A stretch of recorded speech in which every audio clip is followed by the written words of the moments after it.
Chapter 715. Due to the limited materials, more than 90% of Aurere's books did not contain much content, especially notes and diaries that could be carried around. It would be considered generous to have 20 to 30,000 words. After all, parchment was not real paper, but a kind of processed leather. Its thickness and weight determined that it could not be bound together in large quantities, or else it would be impossible to carry around. Many of the great works in the library were shockingly large, requiring 2 adult men to lift them up. The slightest carelessness would cause one to be smashed to death by the heavy books. To read them, they had to be placed on a specific shelf, which was very troublesome. Fortunately, this manuscript by the master of swordsmanship, Johannes Richard Turner, was not considered thick, with less than 30 pages. With Andre's reading speed, it did not take long for him to skim through it. The contents left him shocked. He could not believe that in this world where natural science was extremely backward, there was actually someone who could research the body structure and force exertion techniques to such a precise degree. In a short note of 15,000 words, Johannes Richard Turner explained in detail how a warrior should train his muscles, how to use his muscles to control the weapon in his hand, and finally how to stab the weapon into the opponent's vitals. This was not like ordinary warrior instructors who simply taught their apprentices how to kill, but a complete set of systematic and scientific theoretical knowledge. What was even more surprising was that this book even mentioned that through controlling one's breathing rhythm, one could forcefully increase the ability of certain organs in the body. The effects were amazing.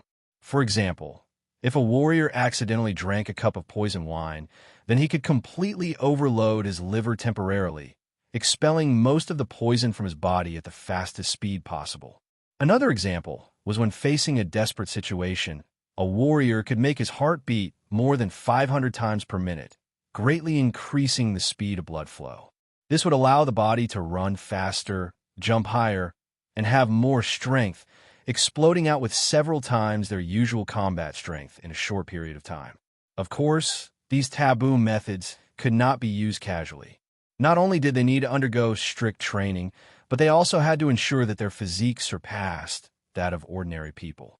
Otherwise, with the fragility of the internal organs, the overload would cause sudden death within a few seconds. Apart from the above, there were also techniques regarding the use of light weapons, including long swords, short swords, thin swords, daggers, scimitars, and so on. The corresponding techniques were also provided, and there was no lack of special skills that could only be mastered by high-level warriors. After reading all the contents, Andre's vision instantly flooded with a large amount of information. Congratulations! You've mastered a special ability, Crafty Strike. Congratulations! Your Rogue Blade Masterclass has been promoted to Level 3. Congratulations! You've mastered the Rapier Specialization. Congratulations! You've mastered Sword Specialization. Congratulations! You have mastered the Scimitar Specialization. Congratulations! You've mastered Dagger Specialization. Congratulations! You've mastered Dagger Specialization.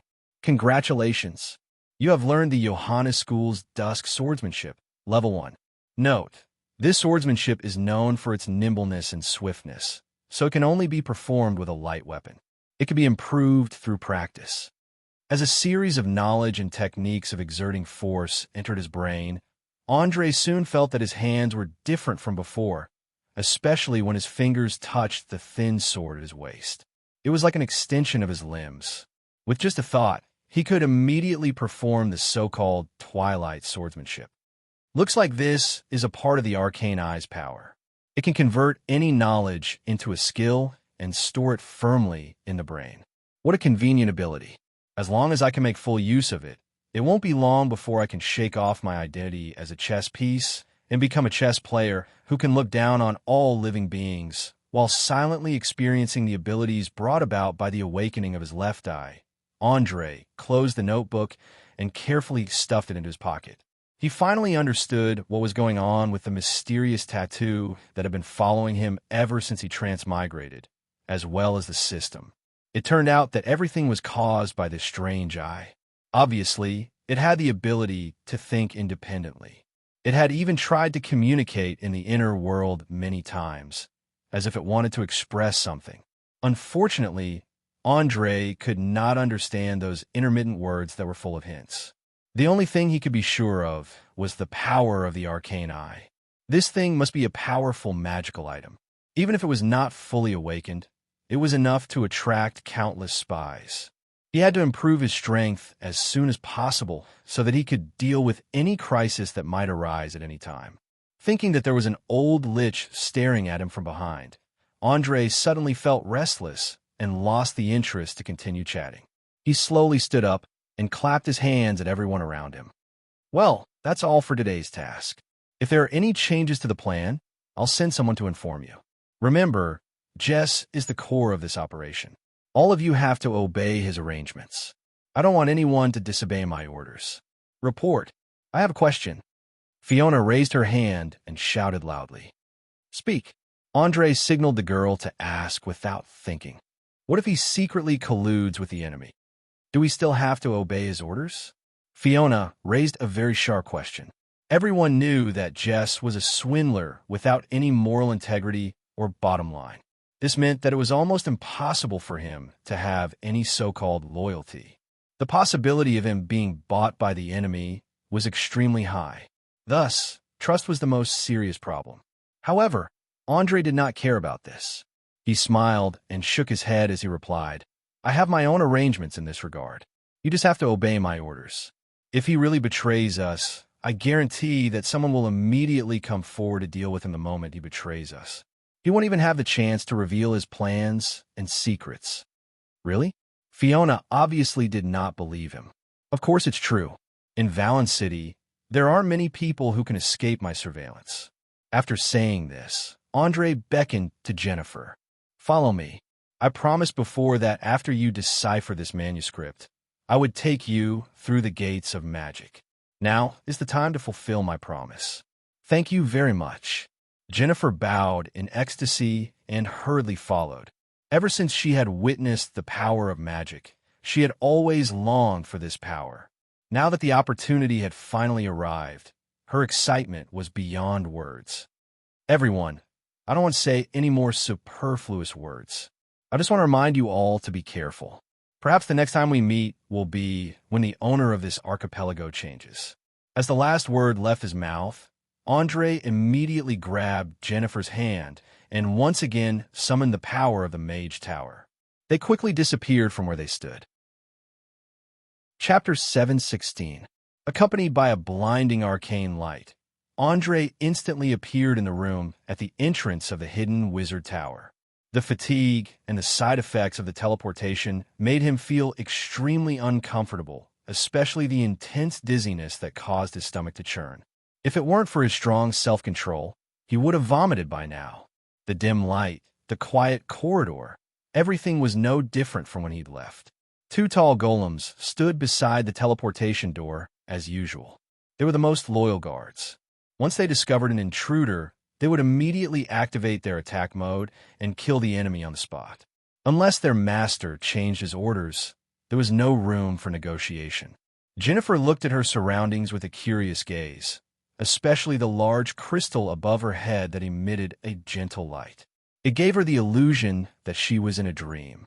After a full minute, she muttered to herself, "It's so beautiful, isn't it? Where's this? Are we still in Valen City?" This is the Wizard Tower, 500 meters underground in the center of the city. It will be your home for a long time in the future. You will learn magical knowledge here until you become a true wizard. Remember, don't wander around carelessly, and don't touch any glowing objects. Anything related to arcane magic is dangerous and unstable. This is very fatal to normal people. Even the slightest disturbance can lead to death. So keep your curiosity to yourself and maintain a respectful attitude at all times. Only then will you be able to survive until you graduate. Andre explained the things to take note of as he walked away from the humming giant teleportation door. Just as he was about to inform Angus of his return, a young apprentice suddenly pushed open the door and rushed in, shouting in a panic, Your Excellency, you're finally back. We just caught a powerful energy reaction, and it's over level 7. It's very likely that someone is conducting some sort of summoning ritual. What? What's going on? Calm down. Tell me everything in detail. Andre furrowed his brows and scolded in a low voice. Yes. Not even 20 minutes after you left, the guards in charge of monitoring the situation around the city sensed that the energy of curses had begun to rise rapidly for some reason in the air around the city. However, when he tried to pinpoint the location, the energy reaction instantly disappeared. We tried all kinds of methods, including prophecy magic, but in the end, we couldn't pinpoint the location accurately. Master Angus felt that this could be a conspiracy against us, so he personally led a few other mages into the city to see if they could find any clues. The apprentice was obviously scared out of his wits. He hurriedly explained everything he knew, afraid that he would accidentally anger the ruthless young tower master in front of him. Magic type, energy, unable to locate? Humph. I think I know who's behind this. The corners of Andre's mouth curled up slightly as a cold smile appeared on his face. Before the half-elf archmage Orlando left, he had warned him that there was an ambitious guy in the city who was planning to use a sacrificial ritual to summon the projection of a great devil. This person was undoubtedly Casimir Kiz, and perhaps with the help of the lustful demon. Things seemed to be getting more and more interesting. The apprentice opened his mouth wide in shock and exclaimed, "You actually know? Do we need to take any countermeasures?" "No, there's no need for that at the moment. A summoning of this scale would take at least a week, and it would also require a grade 5 mage to preside over it. We have plenty of time, so there's no need to panic." "Oh, right. There should be a list of names in the mage tower, right? Go find it, then eliminate those who aren't of enough level or are already dead. Bring it to me. Also, if Angus returns, tell him to find me in the central control room. I have some things to tell him." Having said that, Andre ignored the apprentice and walked straight into the dark passage. Jennifer didn't dare to delay and quickly followed behind him. When she passed by the apprentice, she smiled and winked at him, causing the young man's heart to race. In just a few seconds, he had a strong physiological reaction, especially his face and neck, which turned red like a ripe crab. Walking along the dark corridor, the two of them, one in front and one behind, soon arrived at the central control room on the top floor. As soon as he entered, Andre smelled a strong, floral fragrance. The bloodstains on the floor and walls had been cleaned up, and the corpses and minced meat had been dragged away. In order to get rid of the smell, there were more than 10 pots of blooming flowers in every corner of the room. They looked very colorful and beautiful. However, he obviously wasn't in the mood to admire the flowers. He quickly walked to the bookshelf and took out a book called Magic, Enlightenment. Without turning his head, he asked, "Tell me, in your eyes, what is magic? Or rather, in your first impression, what should magic be used for? Don't think, just follow your instincts and answer." Magic is a supernatural force. I think it should be used to protect oneself from any form of harm. Perhaps it was because of her tragic experience that Jennifer always lacked a sense of security, so she immediately gave this answer without thinking. The power to protect? It seems that your future path is to specialize in defense. It just so happens that I have the soul of a 12th level defense mage here. I believe that with his guidance, you will be able to progress much faster. Having said that, Andre took out Gerald's soul crystal and handed it to Jennifer along with the book. The latter hurriedly took it and looked at it excitedly. The dim light emitted by the soul crystal looked so charming, as if it was going to suck her whole body in. Seeing that this woman was a little too excited, Andre helplessly shook his head and reminded her, "Be careful. Although that soul is trapped in the soul crystal, he can communicate with you through your mind. His advice may not be completely correct. Sometimes, he may deliberately point you in the wrong direction. You need to distinguish these on your own. At the same time, it is also a kind of test because idiots don't deserve to be a noble mage. Finally, remember that wisdom is the most important thing for a mage. You need to learn to think and judge in a rational way. If you encounter a problem that you can't solve, go to the library and look for information. Thank you for your guidance. Please don't worry, I won't let you down." Jennifer put away the soul crystal and bowed deeply with one hand on her chest. Through the loose collar of her robe, one could even see the seductive cleavage of her cleavage. Andre, whose desires were suppressed to the limit, turned a blind eye to this. He only said indifferently, "No need to thank me. This is part of our deal, nothing more. Now, go to the apprentice area and choose a room. Familiarize yourself with the environment and rest early. After all, learning magic can't be rushed." Chapter 717. Filled with a passion for magic, Jennifer happily left the central control room. Although she had been trying to control her excitement, the moment she closed the door, she couldn't help but shed tears of joy. After 15 years of extremely oppressive life, like a prisoner, she finally got what she wanted today, and it wasn't forced on her by others. This was very important and also very memorable because its name was freedom. That's right, it was freedom. She could have her own will, her own judgment, her own choice. She didn't need to be manipulated by anyone anymore. From today onwards, I'm no longer Clarissa Bessemer's substitute, but Jennifer Holden. I want to live for myself. Jennifer said to herself in the bottom of her heart. She wiped her tears, took a deep breath, and disappeared at the end of the corridor with graceful steps. Someone once said that a person's happiness didn't depend entirely on material things, but more importantly on the spirit. If the spirit was satisfied, then even if they were hungry and cold, they would be positive and optimistic, just like those ascetic priests who completely gave up all enjoyment for their faith. But unfortunately, Andre wasn't optimistic at all, because he just looked at the list sent by the apprentice and found that other than the two guys who followed Pirate King Francis to the designated sea area, there was a living level 5 mage who wasn't in the tower. He was the necromancer, Cecil. Andre wasn't unfamiliar with this name at all. Whether it was inventing terrifying magic potions or using a large number of children to carry out crazy experiments, it was enough to prove that he was both a smart and crazy genius. In his eyes, there were only research results, and he didn't care about how many people would die. Once he joined forces with Casimir, the consequences were simply unimaginable. No, I can't let this guy be out of my control. After making up his mind, Andre directly threw the list in his hand to the apprentice waiting by the side and asked, "Do you know where Cecil usually stays for a long time? Including his residence, whether he has a lover, the taverns and shops he frequents, and so on. It's best to be more detailed." The apprentice smiled bitterly and shook his head. "Sorry, sir. I only know that Mage Cecil never spends a night in the Mage Tower. It seems that he has his own house in the upper city, but I don't know where it is." "Is it a villa?"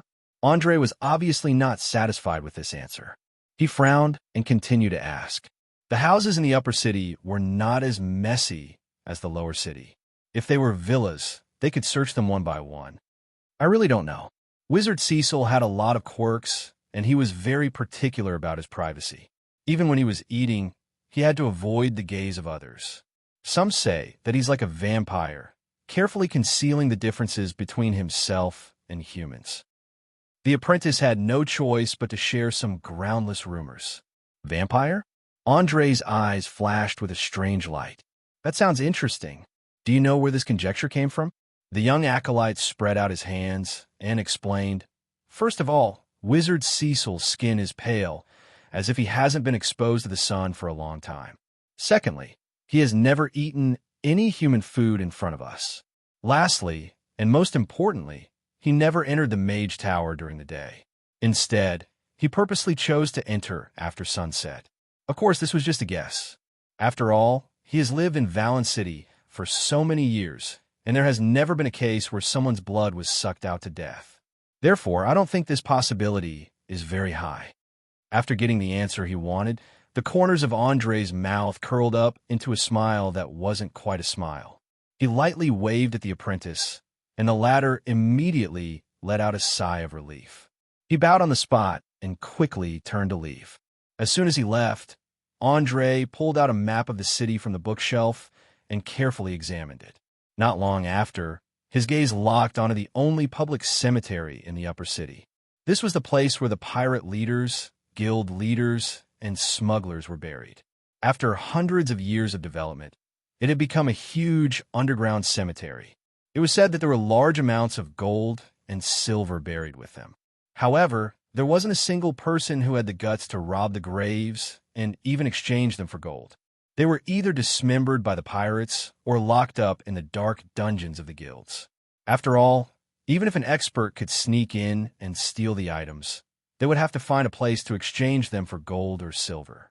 However, all of the illegal channels in Valen City were controlled by the top three. Unless they found a place to bury themselves and never saw the light of day, it was only a matter of time before they were discovered. It was because of the effective protection that public cemeteries had an abundance of negative energy. It was definitely the favorite of undead creatures and necromancers. Andre dared to bet his head that if Cecil really had a place to stay in the upper city, then there was a 90% chance that it was in a public cemetery. Just as he was considering whether or not he should personally investigate, there was a sudden knock on the door. Bang! Bang! Bang! Sir, I am Angus. You seem to be looking for me? Hearing that it was the bald mage's voice, Andre immediately responded, Come in. I indeed have something to ask you. Then I'll be disturbing you. Angus pushed open the door and walked in. He looked travel-worn, and his robes and cloak were especially damp. He must have used a flying spell to fly a few rounds in the sky above the city. Andre didn't waste any words and pointed to the chair opposite him. Sit. Now tell me, what do you think of the high energy reaction that appeared not too long ago? Angus sat down graciously and wiped off the moisture on his face and neck. He replied with a serious expression, I think this is a serious provocation. Without a doubt, the other party didn't conceal their intentions at all from the start and only disappeared after we discovered them. The entire process was obviously carefully calculated, and they even blocked out the prophecy magic. This is definitely not something an ordinary person can do. What's even more frightening is that we still don't know who the enemy is and what their goal is. The city is in a complete mess right now, and there's no way to investigate. It's really a headache. As a 9th rank mage, he was very clear on what an energy reaction from a 7th rank spell system meant. It was enough to tear apart spatial barriers and allow creatures from another world to descend. Usually, it was used to summon either evil devils or demons, or heavenly creatures that revered kindness. Chapter 718. The bald mage's answer was obviously not what Andre wanted to hear. He immediately waved his hand impatiently. No, I'm not talking about the sudden high energy reaction, but the mastermind behind it. You know who's conducting the magic ritual? Angus stood up in shock, his face full of disbelief. After all, he'd just circled the city 20 minutes ago and hadn't found any clues. He couldn't feel any magic waves in the air. Unless someone provided him with information, he wouldn't be able to obtain any useful information through normal means. That's right. Someone once warned me that there was an ambitious fellow in Valen City who wanted to summon the projection of a greater devil. Guess who that person was? Andre asked with a cold smile. It was common knowledge that no one who could become a mage was an idiot. After a few seconds of contemplation, Angus suddenly raised his head and replied with certainty, It must be the devil in human skin. Casimir Kiz. I know he has some connections with the forces of hell, and seems to be the agent of a greater devil in the material world. Could it be that he's looking for trouble with us? More or less. In fact, he's looking for trouble with me. Perhaps you don't know, but this fellow used some unknown method to summon a lustful demon. I tried to capture them, but an accident happened. In the blink of an eye, the entire devil ship disappeared from the face of the earth. Of course, if it was just a lustful demon and a devil's agent, I wouldn't be too worried. After all, the mage tower is in our hands. If we conduct the sacrificial ritual without any protective measures, we'll be exposed to the mage tower surveillance in a few minutes at most. Do you know, I just looked at the roster a few minutes ago and suddenly discovered that there's someone outside of our plans who isn't in our control. He's Cecil. Think about it. If Casimir Kiz and Cecil were to join hands, what would happen? Not only would they be able to hide from the mage tower surveillance, they could also silently hide the ritual in any corner of the city. Moreover, you should know how crazy Cecil is. He has the ability to poison the entire water source of Valen City. That's what I'm most afraid of. In order to let the bald mage understand the severity of the situation, Andre had no choice but to reveal some of the secrets hidden in his heart. Although Cecil couldn't confirm if Casimir Kiz and Casimir Kiz were working together, as a smart person, he had a good habit. No matter what happened, he would try his best to consider the worst-case scenario. The destructive power of a master pharmacist was extremely terrifying. As long as there were enough materials, Andre could easily turn a defenseless city into a pile of corpses overnight. Since he could do it, then Cecil, who is equally outstanding in the field of pharmaceutics, would definitely be able to do it as well. This guy didn't even have to bother to research new poisons. He only needed to double the dosage of the Ghost All potion that he had invented and then pour it into the river. Within a few hours, he could create thousands of beasts that had lost their minds. Angus silently digested the information. His face gradually became more and more unsightly. In the end, he couldn't help but clench his fist and slam it on the table. He gritted his teeth and cursed. Bastard! I knew that Cecil had an ulterior motive for leaving so suddenly a few days ago. What to do? Are we just going to watch him play us like fools? Andre stretched out a finger and shook it lightly. No, of course not. I just checked the map of Valen City and found a place in the upper city that is very suitable for undead creatures and necromancers to live in. According to my deductions, this place is very likely the home that Cecil mentioned before. You plan to search the entire public cemetery? Angus' eyes were filled with shock. He hurriedly tried to dissuade Leyland. Heavens, you're simply a madman. This kind of thinking is simply impossible. The surrounding area has already been dug out in all directions, just like a maze. Some places even have seawater flowing in according to the ebb and flow of the tide. It's very, very dangerous. Without half a month's time, we won't be able to find anything. Of course, I'm very clear about this. But don't forget, tomorrow is the day of the Bramble Bird Guild's auction. At that time, Cecil will definitely appear and give them a few bottles of magic potions. We can take this opportunity to follow him and see what he's been up to these days. Finishing his words, Andre placed a crudely made coin on the table, his whole body emitting a dangerous aura. An invitation from the Bramblebird Guild? Angus glanced at the image on the coin and sighed, reminding Leyland, I'm not sure if the guild leaders will still be in the mood to hold an auction in the current situation. They're probably gathered together to discuss how to defeat the enemy and defend their dignity and status. On the contrary, the more the situation is like this, the more likely the underground guilds will hold an auction as scheduled. This is because they want to create an atmosphere where everything is under their control. Otherwise, with the guild's loose organizational structure, once they fall into chaos, the subordinate guilds will immediately fall apart. As a soul from an era of information explosion, Andre was all too clear on how the authorities handled emergency situations. Generally speaking, there were only two options.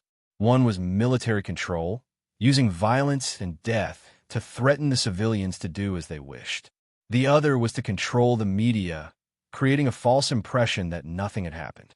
Once the situation got out of hand, they would act as if they didn't know anything. Obviously, with the control of the underground guilds, the first option was impossible. Thus, they could only use the second option. In this world where information circulation was lagging behind, what could attract more attention than an auction? Angus quickly understood this point and sneered with a sinister expression. Hee hee.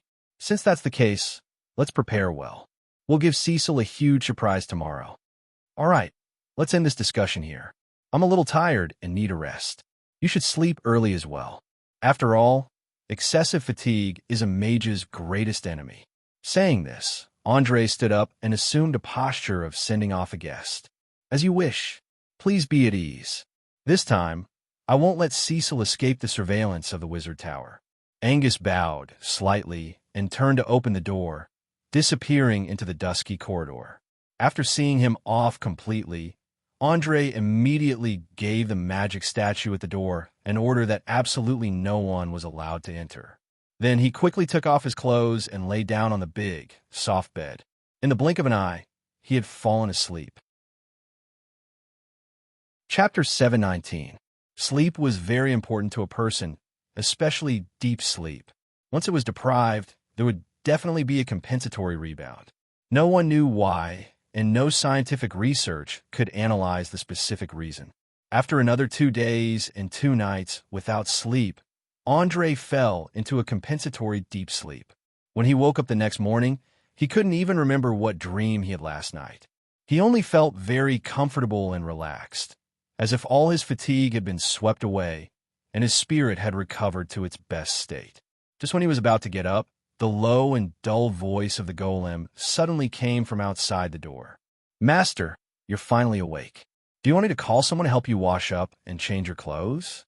Also, 2 hours ago, a boy named Alfred came to see you, but I didn't let him disturb your rest." "Has Alfred been here?" Andre subconsciously glanced at the hourglass hanging on the wall and found that the sand had piled up to 10 o'clock. It would be time for lunch in an hour. This was a standard magic hourglass. 12 hours was just enough for the sand to flow from one end to the other. Then, under the effect of magic, the 2 ends of the hourglass would automatically flip over. After 2 consecutive flips, a day would pass. Yes, that boy came once at 8 o'clock in the morning and again after 9 o'clock.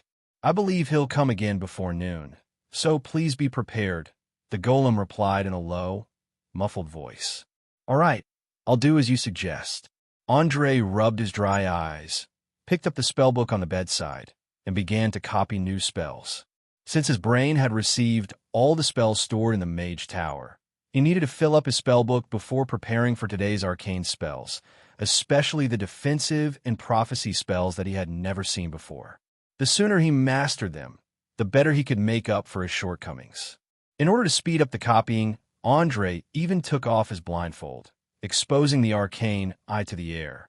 The golden ring in his pupil spun quickly, and in just half a minute, the blueprint of a level 5 spell was accurately engraved on a blank page. He was so focused that he didn't notice that his right hand was so fast that it left afterimages. It was like a mechanical drafting machine that copied the complicated magic patterns perfectly.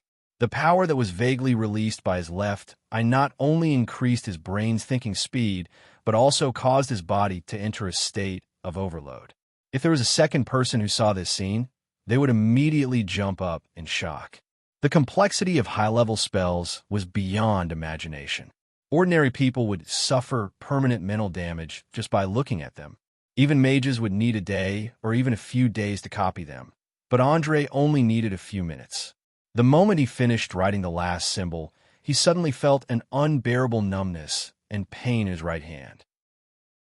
Looking down, he found that his fingers and wrists were slightly red and swollen. It seemed that he had pulled a muscle.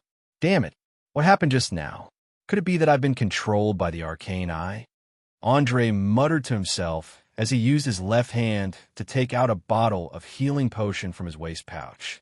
He quickly drank it, and in the blink of an eye, the redness and swelling had completely disappeared. He couldn't be bothered to check the copied spell. He hurriedly picked up a mirror and carefully examined the changes in his left eye. After a while, he noticed that the countless golden rings in his pupil seemed to be spinning much faster than when it had just been awakened. They were constantly emitting a ring-shaped energy field, and it seemed to be expanding outwards. Andre, who had never encountered such a situation, was extremely surprised. He carefully placed the mirror in his hand on the edge of the ring-shaped energy field. What happened next almost made him jump out of his bed. The moment the bronze mirror came into contact with the energy field, dense cracks appeared on the surface of the contact. In just a second, it disintegrated into metal particles that couldn't be distinguished by the naked eye. It was exactly the same as the outcome of the 2 clay golems. Fortunately, the range of this ring-shaped energy field was still very small. It just covered his eye. If it spread to his whole body, then he would completely turn into a natural disaster in human form.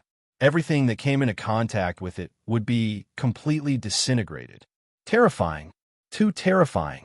Although he still didn't know what kind of power caused this effect, Andre was very clear that if he couldn't control the spread of the energy ring, then it wouldn't be long before he had to consider finding a remote mountain to live in seclusion. Otherwise, Once he entered a city or village, it would basically be declared as a complete ruin. Feeling the terrifying power of his left eye, Andre helplessly sighed and muttered to himself, "I hope the old lich can find a way to control or seal it. I don't want to learn from the druids and live in seclusion deep in the mountains and forests." As soon as he finished speaking, there was a sudden knock on the door.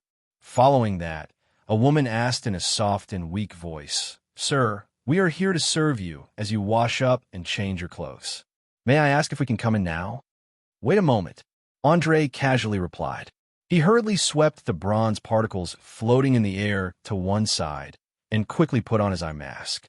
He pretended to be preparing a spell and shouted, "Come in." Hearing these words, the waiting maids pushed the door open and entered one after another. Some of them carried basins of water, some carried towels, and some carried clothes. In the blink of an eye, they surrounded the bed and began to do all kinds of things. It had to be said that Gerald really knew how to enjoy life. Even the great nobles of Lincoln City couldn't compare to him.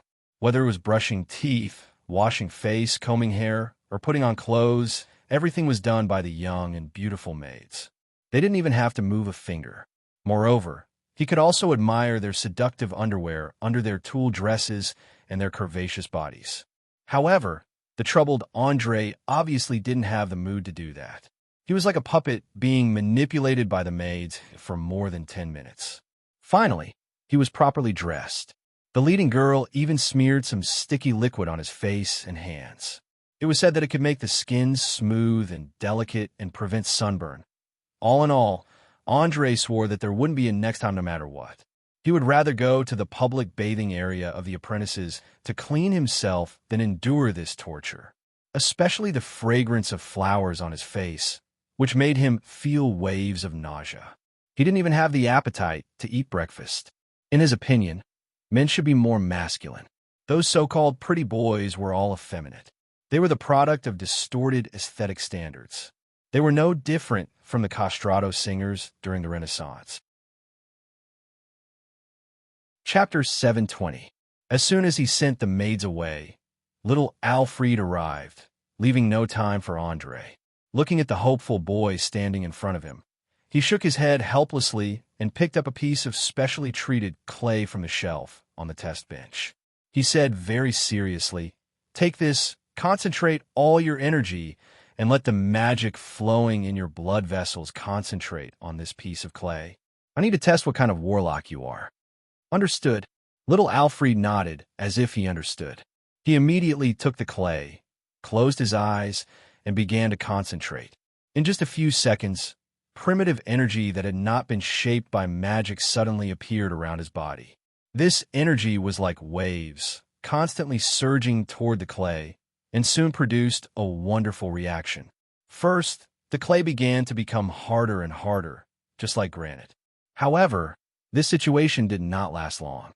Immediately after, it began to become transparent again, and finally disappeared completely. To be exact, it was invisible. Through the arcane vision, Andre could even see that the invisible clay was still constantly changing. In the end, it even expanded beyond the limit of the boy's arm. With a bang, it fell to the ground, revealing its original form. This is... Little Alfred was so shocked that he could not even speak clearly. He could not believe that the huge white quartz in front of him was the clay he had just held in his hand. "Calm down. There's nothing to be surprised about. It's something you created with the power of primitive magic. It seems that the power in your blood does not come from your parents or ancestors, but from the chaos of primitive magic. In other words, you are a wild warlock, not a bloodline warlock," Andre explained with a smile. The boy obviously did not understand the classification of warlocks and hurriedly asked, "What's the difference between a wild warlock and a bloodline warlock?" "Of course." Andre nodded gently. As the name suggests, the power of a bloodline warlock comes from their bloodline.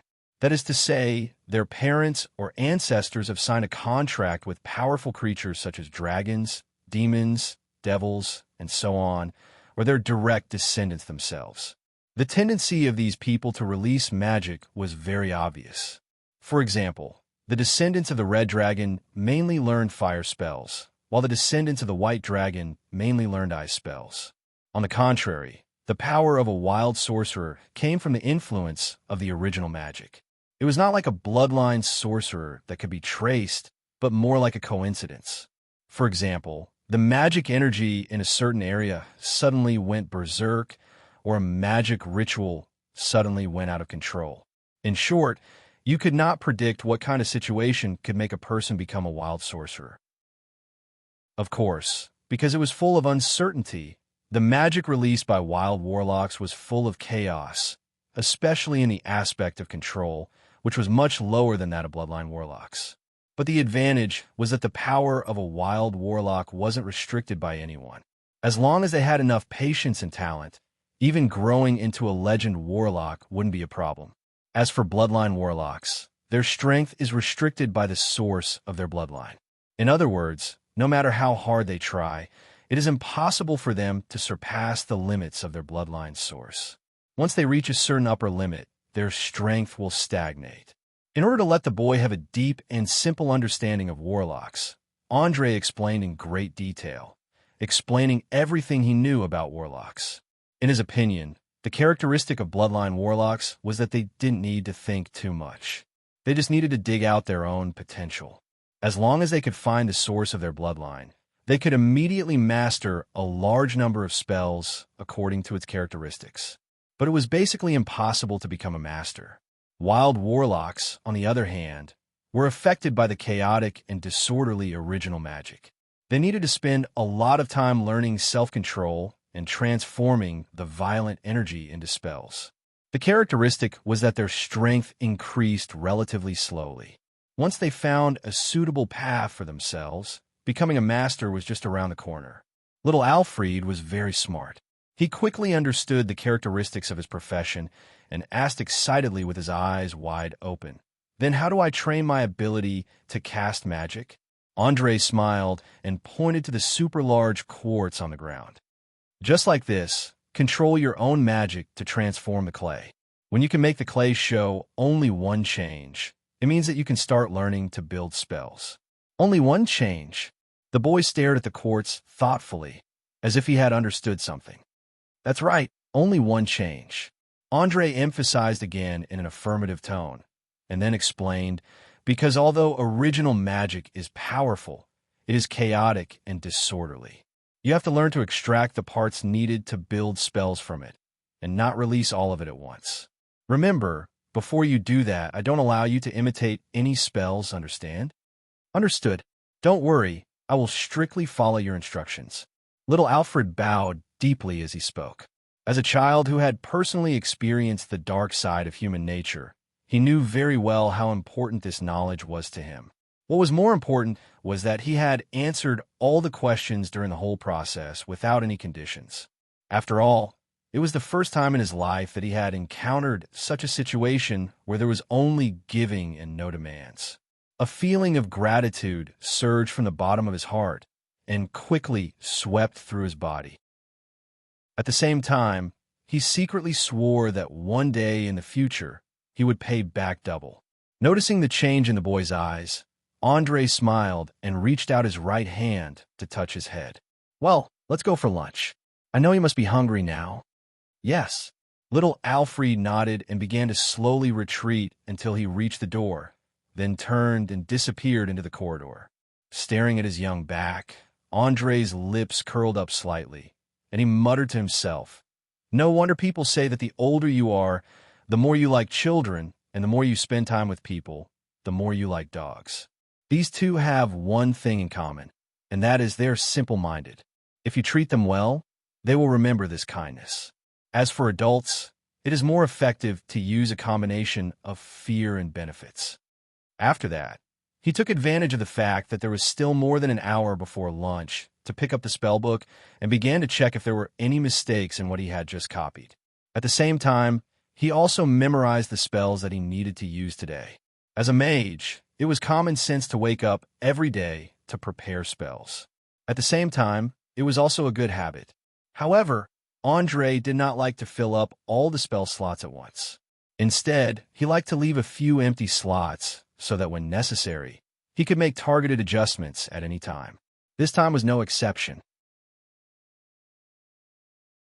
Chapter 721. More than an hour passed in the blink of an eye. When the sand in the hourglass reached 12 o'clock, Andre finally finished all his work. He even took the time to cast a spell and predict the situation of the auction in the evening. The result showed that he would meet Cecil on the spot as he wished. It had to be said that peeking into the future from the Torrent of Time for the first time was a very wonderful experience. It was like gently lifting the hazy veil of a young girl and glancing at her breathtaking appearance. Yes, breathtaking. After all, you would never know whether the young girl's face was as beautiful as a fairy's, or like the scene of a car accident. Just as Andre was about to have lunch, Angus hurriedly appeared at the door. He was holding 2 eyeballs carved out of jade in his hands, emitting a dark green light. They looked very frightening. Hee, my friend, why are you in such a hurry? Are you in a hurry to have lunch with me? Andre joked with a smile. Lunch? Angus was stunned for a moment, then raised his head and glanced at the hourglass. A trace of embarrassment appeared on his face. He then patted his forehead with a wry smile and complained, "Oh, damn it. I was so busy that I forgot about the time. I didn't notice that it was already lunchtime. I'm so sorry." "It's okay. Since you're here, let's talk while we eat. I haven't even had breakfast yet. My stomach is growling from hunger." After saying that, Andre shouted at the golem at the door, "Go and ask the kitchen to prepare the food. I want to eat fresh roasted lamb for lunch today. Remember, don't put too much spices and don't make it too salty. As for the rest, feel free." "Yes, your servant will inform the kitchen right away," the golem replied in a low voice, then turned around and ran toward the kitchen. Its heavy body made a series of rumbling noises in the corridor, accompanied by a slight vibration. Ever since Andre had taken over the Mage Tower, he had learned a lesson from Gerald's tragic death.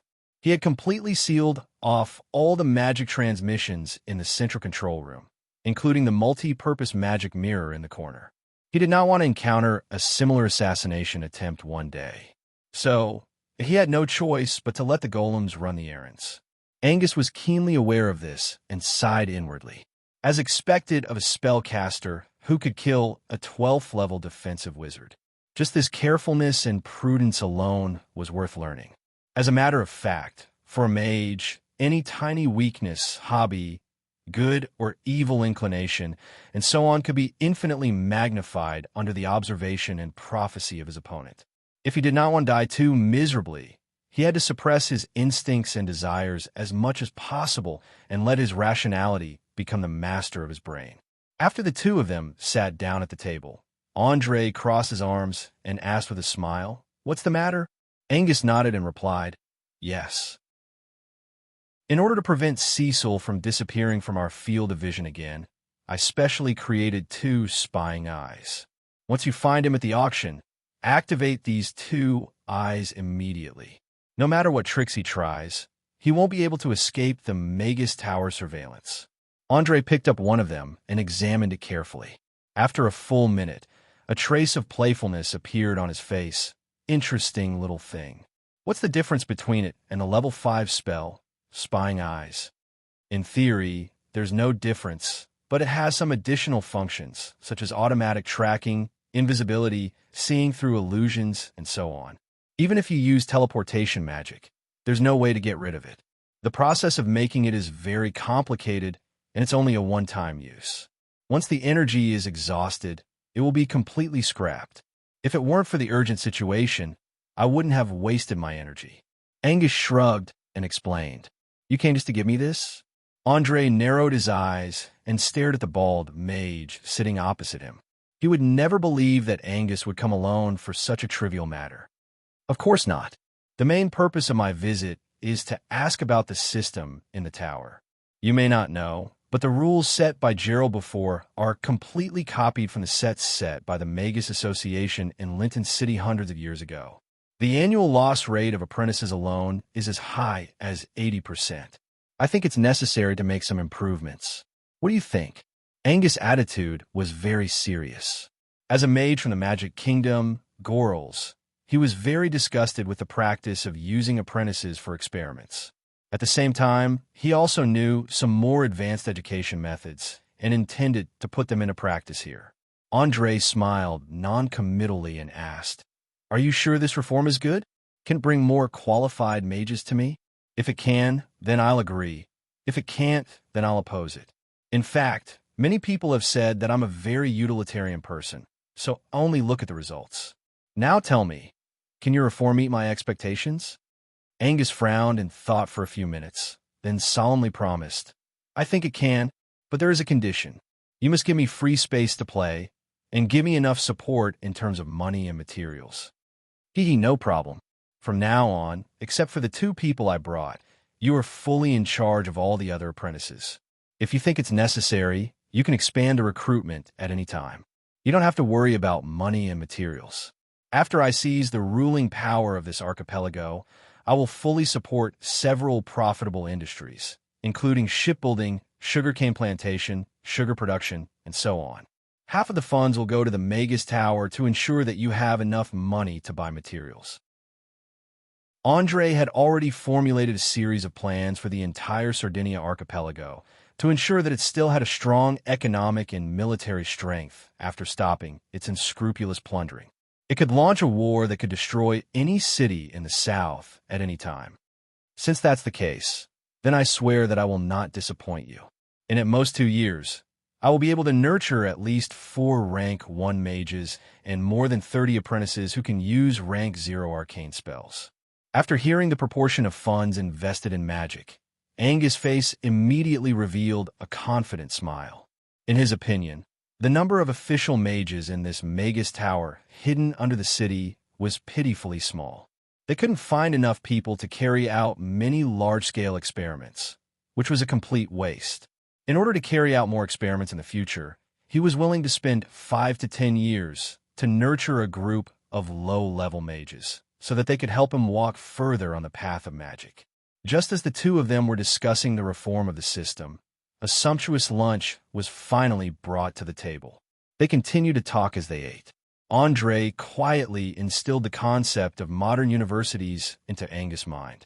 Angus got a lot of inspiration after listening to Andre's words. By the time he had his fill, the prototype of a brand new system had been born. Many of the apprentices who were eating in the public area had no idea that they were about to receive a brand new education system. They no longer had to live in fear of being killed by their mentors' dangerous experiments. Chapter 722. Andre spent the rest of the afternoon organizing the information in his brain, especially the 600 or so books on magic. It was very difficult for him to digest them. After more than 4 hours, he had only managed to organize less than 1/10 of them. Although he wanted to continue, time didn't allow it. The auction for the Thornbird Guild would begin at 5:30 in the afternoon.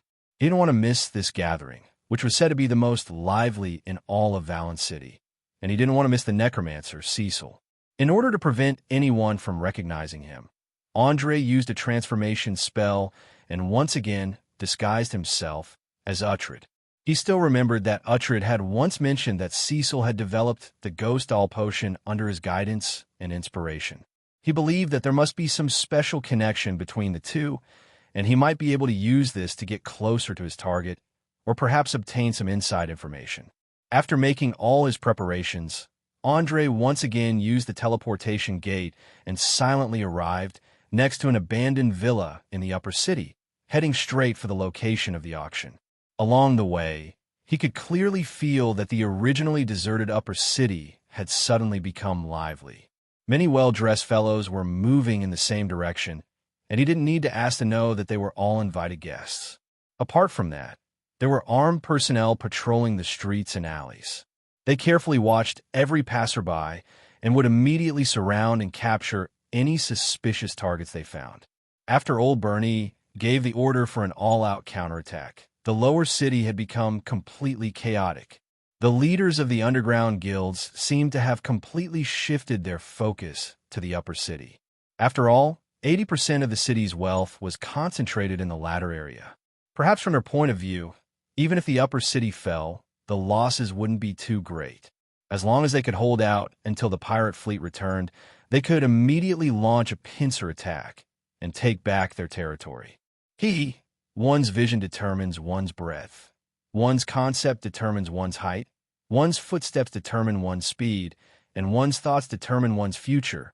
These guys have lived on this remote island for too long and have already forgotten what is the most important thing. What is decisive power? No matter the structure of a society or the way of governance, people are the most basic unit. More than 80% of the population lives in the lower city. Once it falls, the entire upper city will become a castle in the air, collapsing at the slightest touch. It seems that the enemy is even more foolish than I thought. I really hope that they can continue to be this foolish. That way, we can save a lot of trouble when we carry out the purge. Andre sneered and muttered to himself as he walked to the entrance of the auction. Just as he took out the coin from his pocket and was about to hand it to the guard, he suddenly saw a gorgeous woman wearing a black low-cut dress beside him. She was bewitching several men. She was none other than the enchantress, Maris. After not seeing her for a long time, she seemed to have successfully integrated into the upper-class social circle, especially with her youthful and beautiful face and sexy figure, which made her like a fish in water in such an environment. Most of the time, she only needed to pretend to be weak and then half-heartedly satisfy the other party's desires, and she could easily get what she wanted. It had to be said that once a man's bad habits were grasped by a woman, he would be completely taken over by the other party without any room for resistance. Perhaps it was just like the saying, men conquer women by conquering the world, and women conquer the world by conquering men. Standing in place and watching Maris's exquisite acting for a while, and then looking at the rising desire in the eyes of the other men, Andre couldn't help but shake his head with a smile. He handed the coin in his hand to the guard, completely ignoring the strange gazes of the surrounding people, and forced his way into this small circle. Damn it, who are you? Get out of the way, or else I'll show you.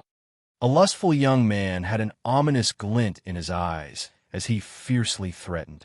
He had just lost all face in front of his competitors and was trying to make Andre the target of his anger. But unfortunately, he had clearly chosen the wrong target. This could be seen from the dumbstruck expressions of the surrounding people. Although the members of the Mage Tower rarely appeared in public, as a member of Valen City's privileged class, many people could recognize Uhtred's cold face. Get out? Are you talking about me, idiot? Andre asked in a mocking tone. Idiot? You actually dare to call me an idiot? The young man drew his sword, unable to restrain his anger. He gnashed his teeth and roared, Duel! Old man, I want to duel with you. Without a doubt, he had completely lost his reason. His two eyes showed signs of bloodshot. Perhaps to a young man of his age, face was more important than anything else. Once he felt insulted, he would immediately want to use violence to solve the problem. Duel? Ha ha ha ha! Are you sure you want to duel with me? Andre laughed as he opened his arms, his tone full of ridicule and ridicule. One had to know that dueling culture prevailed in Oraire. From the nobles to the commoners and beggars, they all liked to use duels to resolve irreconcilable conflicts. They also believed that duels were sacred and brave symbols. The law also clearly stated that killing in a duel didn't require one to bear any responsibility. But what surprised him was that his first duel actually happened in such a strange situation. Should he be unjustly implicated, or was it due to jealousy? Just as the young man's face flushed red and he was about to say something, a middle-aged man drenched in sweat hurriedly rushed out and fiercely slapped him on the face. He reprimanded in a stern voice, Idiot! If you don't want to die, then shut your stinking mouth. F.A. Father? The young man covered his face, his eyes revealing shock. Get out! Get out of here and beg me. Without permission, you're not allowed to take a single step out of the house. Otherwise, I'll break your legs. The middle-aged man ignored his son's pleading tone and fiercely kicked him once more. The young man obviously didn't dare to disobey his furious father's will. He didn't care about the so-called face, biting his lips and running toward a gorgeous carriage. After watching him enter the carriage, The middle-aged man was slightly relieved. He hurriedly wiped the sweat on his forehead, respectfully bowed to Andre, and explained with a bitter smile, "I'm very sorry, Master Uhtred. My son has been spoiled, and he doesn't recognize you. Please forgive him for offending you." "You are?" "I'm the president of the Wily Chamber of Commerce, Wily Galt. At the same time, I'm also the only supplier of the Wizard Tower. The materials that you and the other distinguished mages need are all transported back through our channels." The middle-aged man was afraid that Andre would kill him, so he directly revealed his identity. He didn't want to bear the anger of a powerful spellcaster. Chapter 723. Hearing the name of the Wily Merchant Association, Andre immediately recalled the slowly crawling giant snake printed on the bill of exchange. At the same time, he also knew of their pivotal position in the Sardinia Islands. As one of the very few smugglers who dared to invest all of their wealth in a Valen city, Wily Galt's history could be said to be rather legendary. It was said that before the age of 25, he was just an unremarkable sailor on a certain ship. He traveled between the various cities in the south all day long, barely surviving on a meager salary every month. However, on the day of his 25th birthday, a drastic change took place. The merchant ship he was on was attacked by a giant sea beast in the deep sea, and the entire ship was torn to pieces in an instant. Everyone died in the sudden disaster, and only he was lucky enough to escape. On an unknown deserted island in the Drifting Islands. What happened next was just like the main character in a bard story. Wily Galt not only managed to survive, but also found a large amount of buried treasure in the caves of the island. With these treasures, he quickly formed his own smuggling fleet, and then used the knowledge he learned from uploading to grow into one of Valen City's leading merchants. His total wealth exceeded 2 to 3 million gold coins, and the bills of exchange issued by the Merchant Association could be exchanged for cash even in other cities.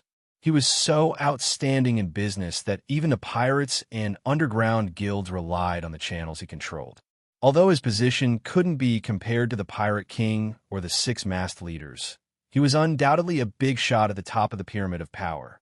But unfortunately, this big shot wasn't enough to affect a mage with supernatural powers. Not to mention him, even the relationship between the Pirate King and the Mage Tower was only a cooperation, which was why he was so nervous. Looking at the other party's uneasy eyes, Andre asked with a playful smile, "The Wily Merchant Association? I've heard of this name. Tell me, how do you plan to atone for the sins of your foolish son? No matter what you like today, I'll be responsible for the payment. I wonder if this will satisfy you?" Wily Galt carefully probed. To a merchant at his level, money was just a string of numbers. He wouldn't feel any heartache no matter how much he spent. On the contrary, this type of person valued authority, strength, and life beyond imagination. Being able to use a large sum of money to appease the anger of a powerful spellcaster, or even take the opportunity to establish a relationship with the spellcaster, was definitely a profitable business. "Sounds good. All right, I'll accept it." Andre did not intend to be entangled in this aspect, and agreed without thinking. This was because he knew that after he seized the ruling power, he still needed to rely on this middle-aged man in front of him to restore the economy. He only needed to symbolically receive some benefits. There was no need to squeeze too much. Accepted. Willie Galt had never thought that Uhtred, who was known as the most sinister and cunning person, would actually let go of such a good opportunity to extort him. He was already prepared to bleed a lot, so he was completely at a loss as to what to do. Of course, I accept your conditions. This matter ends here. I hope you will educate your son well when you go back. To be honest, he doesn't have a good eye for women. Maybe you should give him some special education. Otherwise, sooner or later, he'll get you into huge trouble." After saying these meaningful words, Andre stretched out his left hand and invited Maris in front of everyone. "Charming lady, I wonder if I have the honor to participate in today's auction with you? I believe you've heard that this Willie Galt just promised that he would pay for all the auction items that I've taken fancy to. If you've taken a fancy to anything, I'll be happy to help you out a little." Maris vigilantly tightened her muscles. She did not understand the current situation at all. She kept using her eyes to ask for help from the men around her. But unfortunately, those who were qualified to participate in the Bramblebird auction were not idiots. Even if they had not heard of Uhtred's name, they could infer a thing or two from Willie Galt's attitude. Although hunting women was important, it was far less important than one's own life. Therefore, the guy who was talking cheerfully just now disappeared into the crowd in the blink of an eye, leaving Maris standing alone in the same place. Looking at the left hand that stopped in front of her chest, Maris immediately understood that she did not have the right to refuse. She hurriedly pretended to be elegant and curtsied. "Thank you very much.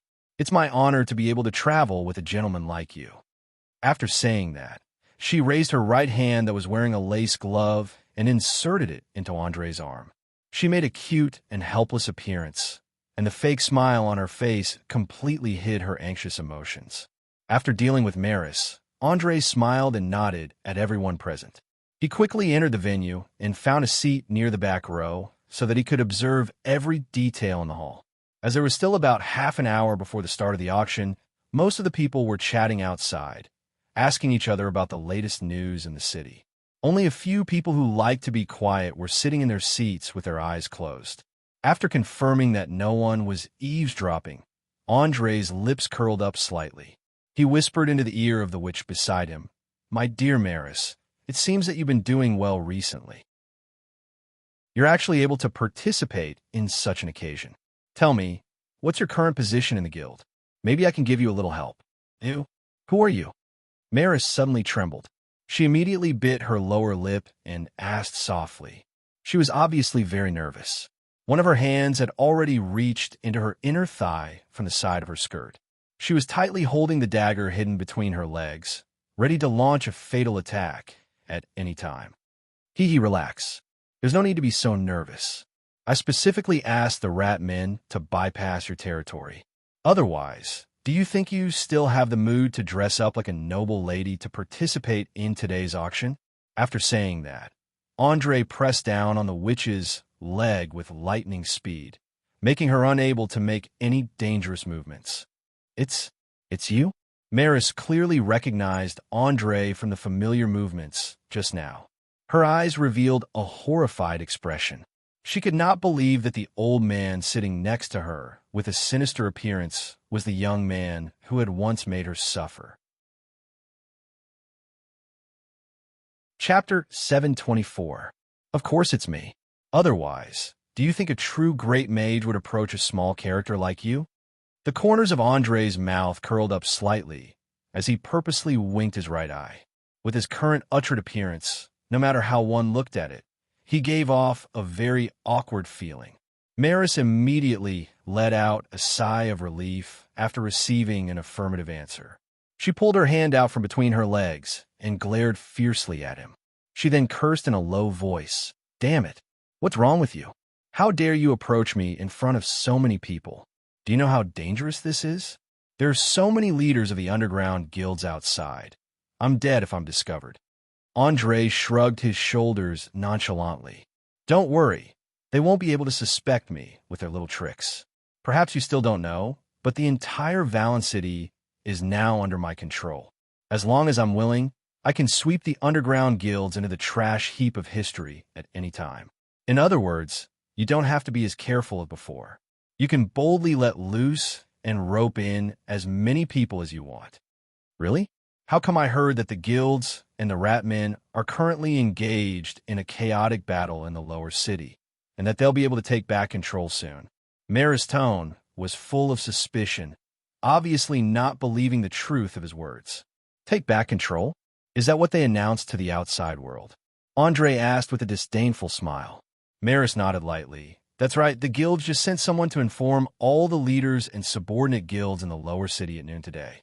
They want us to defend our territory and promise that as long as we can endure for 7 days, we'll receive generous rewards afterwards. They'll even pick a lucky person to become the 7th leader." It's just as I expected. Haven't you ever suspected that there's something wrong with this? Use your beautiful head and think about it. If the underground guilds had the ability to take back their territory, would they still need you motley crew? Think carefully. When have these guys ever been willing to share their power with anyone? My dear Maris, wake up. The entire lower city has already been abandoned by the underground guilds. That's why they keep giving out promises. They know that you won't be able to endure for 7 days no matter what. Andre mercilessly exposed the hypocrisy of the underground guild. At the same time, he also found out why there were so many armed patrols on the way here. It turned out that the guild leaders had already made up their minds to retreat to the upper city and use their subordinate guilds to whittle down the Ratman's strength. In any case, as long as they still had their direct subordinates, they could have as many subordinate guilds as they wanted. They were the perfect cannon fodder. Maris was not stupid. On the contrary, she was very smart. After thinking for a few seconds, her eyes were quickly filled with anger. She sneered and said sarcastically, "So that's how it is. I was wondering why they were so generous all of a sudden. No matter what I asked for, they would quickly fulfill it. It turns out that they were up to no good. Very good, very good. Since they see me as cannon fodder, then don't blame me for being ruthless." As she blurted out the last word, she suddenly pulled out the dagger hidden in her inner thigh and stabbed it into the armrest of the chair. Her resentment was overflowing. Calm down. You're playing the role of a lady now. Don't lose your mind because of a little anger. I've already sent people to clean up the people who are loyal to the guilds in the lower city. You can also carry out similar activities. You don't have to worry about the Ratmen. I've already informed them. Go ahead and do what you want. Remember, I'm your master, your backer, and the person you're loyal to. Don't forget, if I find out that you're in contact with other forces without permission, then I'm afraid that your head won't be able to continue to stay on this beautiful and slender neck. Do you understand? After saying that, Andre stretched out his right hand and gently stroked her cheek. Following that, he slid his hand across her neck and stopped between her half-naked breasts. From the content of the conversation just now, he had already deduced that this which in front of him wanted to get closer to the smugglers so that she could have a way to escape from his control in the future. Without a doubt, although this kind of behavior could not be considered as betrayal, he had to give her a warning. Otherwise, there would always be a fluke in the future. Sooner or later, it would become a real betrayal. Maurice trembled slightly. She could feel that the finger that stopped in front of her chest was extremely dangerous. It was as if it could pierce her heart at any time and end her life. For the sake of her little life, she hurriedly explained, Don't misunderstand. I just want to expand my network. I didn't do anything to betray you." Expand your network? Humph. Andre laughed disdainfully. Well, even if you want to expand your network, I hope that there won't be a second time. Otherwise, you know the consequences. Seeing that Andre accepted her excuse, Maurice secretly sighed in relief. Following that, she carefully asked, "You specially pulled me in just to say this?" "No, I have more important things that I need you to do." After saying that, Andre raised both of his hands. His fingertips released a faint fluorescent light. In just a few seconds, an illusory projection was formed. He pointed at the projection and said very seriously, "Remember this person's appearance well in your mind. In a moment, use your social skills to the fullest and find him in the crowd. Can you do it?" "Of course. This is exactly what I'm good at. As long as he appears in the venue today, I guarantee that you will see him with your own eyes when it's over." When she heard that it was to find someone, Maurice immediately agreed without hesitation. She looked so confident that she didn't leave herself any way out. Andre nodded with satisfaction. "I like your intelligence and confidence. I like your attitude towards the mission even more. Now go and get to work. There will be a reward after the mission is completed." I also like your generosity." "Thank you." Maurice smiled sweetly. She stood up and left the empty venue. Seeing the witch wriggling her perky butt back into the crowd, Andre leaned back in his chair. Using one of his hands to support his chin, he muttered to himself, "Cecil, no matter where you hide today, you won't be able to escape from the palm of my hand." Half an hour quickly passed. Following that, an old man wearing a black suit and carrying a small wooden mallet appeared on the stage. Everyone who was chatting outside began to enter the venue. In the blink of an eye, the empty hall was filled. Seeing that the guests had all taken their seats, the old man bowed in a very gentlemanly manner. He loudly announced, "Distinguished guests, ladies, gentlemen, I am the auctioneer, Abraham Chaff. It is my honor to be at your service. Now, I officially announce that the auction officially begins." Chapter 725. Clap, clap, clap, clap, clap. Most of the people present gave him face and applauded one after another. Only an extremely small number of people who maintained their status remained unmoved. For example, Andre, who was disguised as Uhtred, merely sat there with a smile. Not to mention applauding, he didn't even bat an eyelid, as if he didn't have any expectations for this lively auction. In reality, he wasn't here to buy anything in the first place, but to search for traces of Cecil. Moreover, after seizing the Wizard Tower, just the magic materials stored in the underground warehouse were enough to last him 10 to 20 years of experiments. An auction like this that was mainly used to attract merchants, pirates, and gang members simply didn't have anything worthy of his attention. After waiting for the applause to die down a little, the old man who called himself Abraham Chave raised his hands to signal for everyone to quiet down. He then put on a serious expression and continued, "As per the request of the leaders of the guilds, before I introduce the first item for sale, there are a few things I need to mention. As everyone knows, the entire Valen City is currently in a state of microcosm. It can also be said that it is in a state of chaos and disorder. The Rat Men, who had been silent for many years, have once again started a war. In order to achieve their evil goals, they have unscrupulously slaughtered, destroyed, and even spread the bestiality disease in the lower city. Even though the leaders have done their best to suppress them, the battlefront has inevitably expanded. In order to ensure the safety of everyone and their families, please move everything, including your belongings, to the upper city as soon as possible. The leaders of the guilds promise everyone that they will never let those filthy and ugly beasts take even half a step into this place. Finally, I ask everyone to believe in the strength of the guilds. In at most half a month, we will completely exterminate the Rat Men and all the rebels, restoring order and prosperity to this city." It had to be said that his words were quite infectious. Many people who didn't know the inside story instantly calmed down after hearing this. At the very least, they weren't as uneasy as when they had first entered the venue. This was especially true for the smugglers who had blocked the entrance to the guilds. One by one, they heaved a sigh of relief. After a short few seconds, thunderous applause once again rang out in the hall. At this moment, Willie Galt was sitting on the right side of Andre. He noticed a flash of mockery in the other party's eyes. He hurriedly and cautiously asked, "Master Uhtred, you seem to be disdainful of Abraham's words." Glancing at the merchant beside him, Andre explained with a meaningful smile, "Hee, if you knew the real situation in the lower city, I'm afraid you would be as disdainful as me." In reality, the situation in Valen City had completely gone out of control since last night. With the Rat Men's all-out attack, it was only a matter of time before the lower city fell. The only reason the guild was holding on was to wait for the Pirate King's fleet to return. If the Pirate King's fleet fails to defeat the Linton City Navy, then the archipelago will soon face a new master. If the losses in the battle are too great, then the result will be the same. You mean, the Rat Men might become the new ruler of Valen City. Willigalt subconsciously shivered and continued to ask in a low voice. As one of the greatest merchants in the Sardinia, he was extremely nervous about the changes in the situation.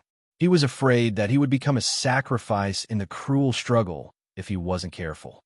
After all, in Oraire, money wasn't equal to power, nor was it equal to authority, especially for a nouveau riche like him, who had neither a noble title nor a professional rank. He was like a fattened pig in the eyes of many. Once he made a fatal mistake, he would immediately be torn apart by countless greedy, bloody mouths. It was because of this that he didn't dare to develop in a city under the rule of nobles. Instead, he chose the city of pirates, Valen. Only here could he receive protection and the opportunity to turn money into authority. No, Most of the rat men come from poor backgrounds. They don't have enough wisdom and knowledge to rule a city, but the mastermind behind them is different. All right, let's end this topic here. If you want to know more, you can find some time alone after the auction. I'll be happy to tell you what's happening in this city. Andre purposely revealed some half-truths, wanting to see how this wealthy merchant would react. Would he look for the leaders of the underground guilds and ask them to give him the greatest amount of protection? Or would he boldly continue to ask him questions so that he could choose a side and stand on the side of the true victor? However, the facts proved once again that anyone who could succeed had more or less real ability. There was absolutely no such thing as luck.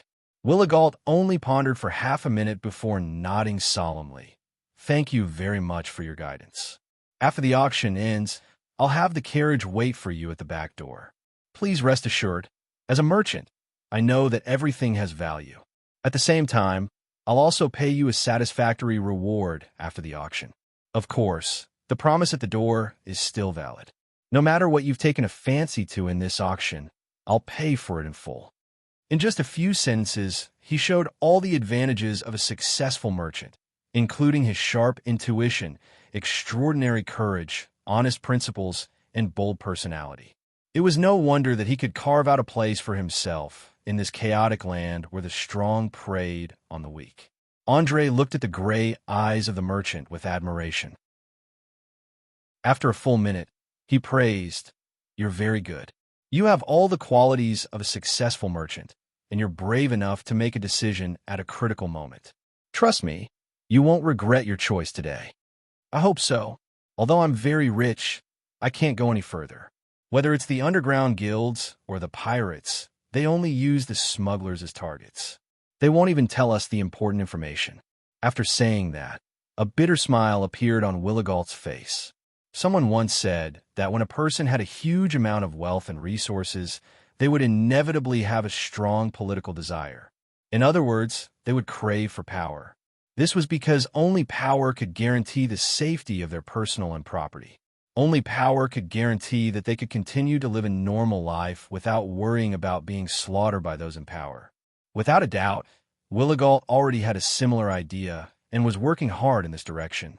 He would not allow anyone to interrupt this process, even if it meant paying a heavy price. Chapter 727. Knowing that Cecil was in this building, Andre was in a great mood. He smiled as he exposed the true nature of the so-called strengthening potion. In his opinion, something with such a huge flaw shouldn't be put into use at all. After all, to a person, there was nothing more important than maintaining a clear mind. If one couldn't even do this, then even if the potion could give one the strength of a dragon, it would still be a defective product. However, Willigalt obviously didn't think so. After hearing that it could give an ordinary person the muscles and explosive strength of a rank 5 warrior, he joined the bidding without hesitation. 150,000, 200,000, 250,000, 300,000. Even though Valen City was only a pirate city filled with chaos and evil, the smugglers who lived here were all worth a fortune. Especially after escaping the high taxes of the nobles, they were even richer than many regular merchants. The only pity was that this money couldn't be seen in the light of day. Taking advantage of the fact that everyone was crazily chasing after the magic potion, Andre stood up and silently left the auction hall. Apart from Eris, who was hidden in the crowd, almost no one noticed that he'd used a charm to easily deal with the guards and openly entered the backstage. To a high-level spellcaster, ordinary methods of positioning were completely useless. Whether it was the illusions created by illusions or the influence of enchantments on one's mind, they could all achieve their goals. Even if they were faced with an army of thousands, they could still easily escape. Passing through the narrow passageway, Andre quickly arrived at a warehouse filled with large amounts of auction items. Under the dim light, a pale-skinned man wearing a light purple robe was standing in front of a large wooden chest. It was the necromancer, Cecil himself. A faint smile hung on his face, as if he was very satisfied with the items in the chest. The fanaticism in his eyes made one shudder. Since his back was facing the chest, Andre couldn't see clearly what was inside. However, judging from the stench in the air, it was nothing more than the corpse of some creature, blood, organs, and the like. Without any hesitation, he immediately activated the magic spying eye made by Angus. Two small objects carved out of jade flashed with a silver light, instantly locking onto Cecil. Immediately after, Cecil entered the state of invisibility. They hovered in the air, one on the left and one on the right, monitoring the target from all angles. Even the most vigilant person would not be able to detect anything. Through the two spying eyes, Andre finally saw what was inside the box. It was a huge, pure black heart. Although it had been dug out of the body, it was still beating. As for the stench, it came from the residual blood. It had to be said that this strange heart had piqued his interest. He slowly came out from the shadows and asked in a playful tone, "Interesting. My dear Cecil, can you tell me who the owner of this heart is? A demon from hell? Or are they mutated behemoths affected by the power of hell?" The necromancer, who was immersed in joy, was startled. He quickly raised his head, and after seeing the appearance of the visitor, he immediately squeezed out a smile and bowed slightly with one hand on his chest. "Good evening, Master Woodard. It's a giant purgatory creature. I'm not too sure about the specific species. I didn't expect you to have the time to attend such a symbolic auction. How is it? The effect of the strengthening potion I gave you last time isn't bad, right?" Andre pretended to stroke the beard on his chin and gently nodded. "It's not bad. I tested it on a certain person and created a 3-meter-tall humanoid monster with extraordinary strength. Although it didn't have much effect, as a cheap magic potion, the effect is still pretty good. I just saw that you seem to have developed a new formula outside. It can actually be used on ordinary people." "Ha ha ha. Yes, it's all thanks to your inspiration. You must know that in the past, I always focused on the changes in muscles and bones and neglected the importance of blood. Since I discovered that only blood can bring enough energy to the body, I concentrated on experimenting with the blood of hundreds of magic creatures and finally found a breakthrough. It's a pity. If the pirate King Francis had left a few days later, he would have been able to use this cheap and powerful magic potion. I really want to know how effective it is in actual combat." Cecil was obviously very proud of the formula he had invented. His face was full of pride. At the same time, it proved that he and Woodard had a very close relationship. There might even be some private agreements between them. In order to obtain more information, Andre deliberately took 2 steps forward. He pointed at the beating heart in the box and asked, "Don't tell me that this thing is the raw material for a new potion. You should be very clear that for ordinary people, the blood of this giant purgatory creature is too fierce. Even if you add in a neutralizing potion, it will still greatly shorten the lifespan of the drinker. For humans, their bodies will collapse in at most 3 years." The corner of Cecil's mouth rose slightly. He spread out his hands and replied, 3 years is enough. If they die too slowly, who will continue to buy my potions? If no one buys my potions, where will I get the funds to research new topics? Just like the saying goes, anyone who can become a mage is definitely not an idiot. Take a look at this necromancer. He had actually thought of shortening the lifespan of a product to stimulate sales. Even in the 21st century on Earth, he was a rare talent who could research and sell. After inwardly sighing that mages were indeed not easy to deal with, Andre continued to probe a very far-sighted idea. "It looks like I have to have a whole new level of respect for you. However, I'm very curious. Where did you get the heart of a giant purgatory creature? After all, if a monster this size were to appear in the material world, it would definitely cause a huge commotion. However, I don't seem to have received any reports of this recently. Could it be that there's a hidden power that came into contact with you? A hidden power? Ha ha!"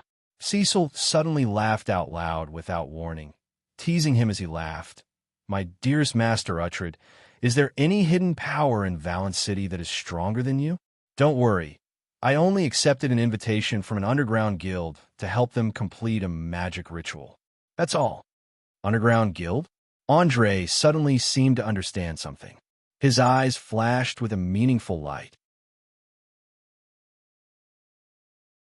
Chapter 728. Of course, it's the Underground Guild. How else do you think a mere 5th rank mage like me would be able to obtain the heart of a giant purgatory creature? Cecil didn't seem to notice the change in the atmosphere as he confidently revealed the channels through which he obtained the raw materials.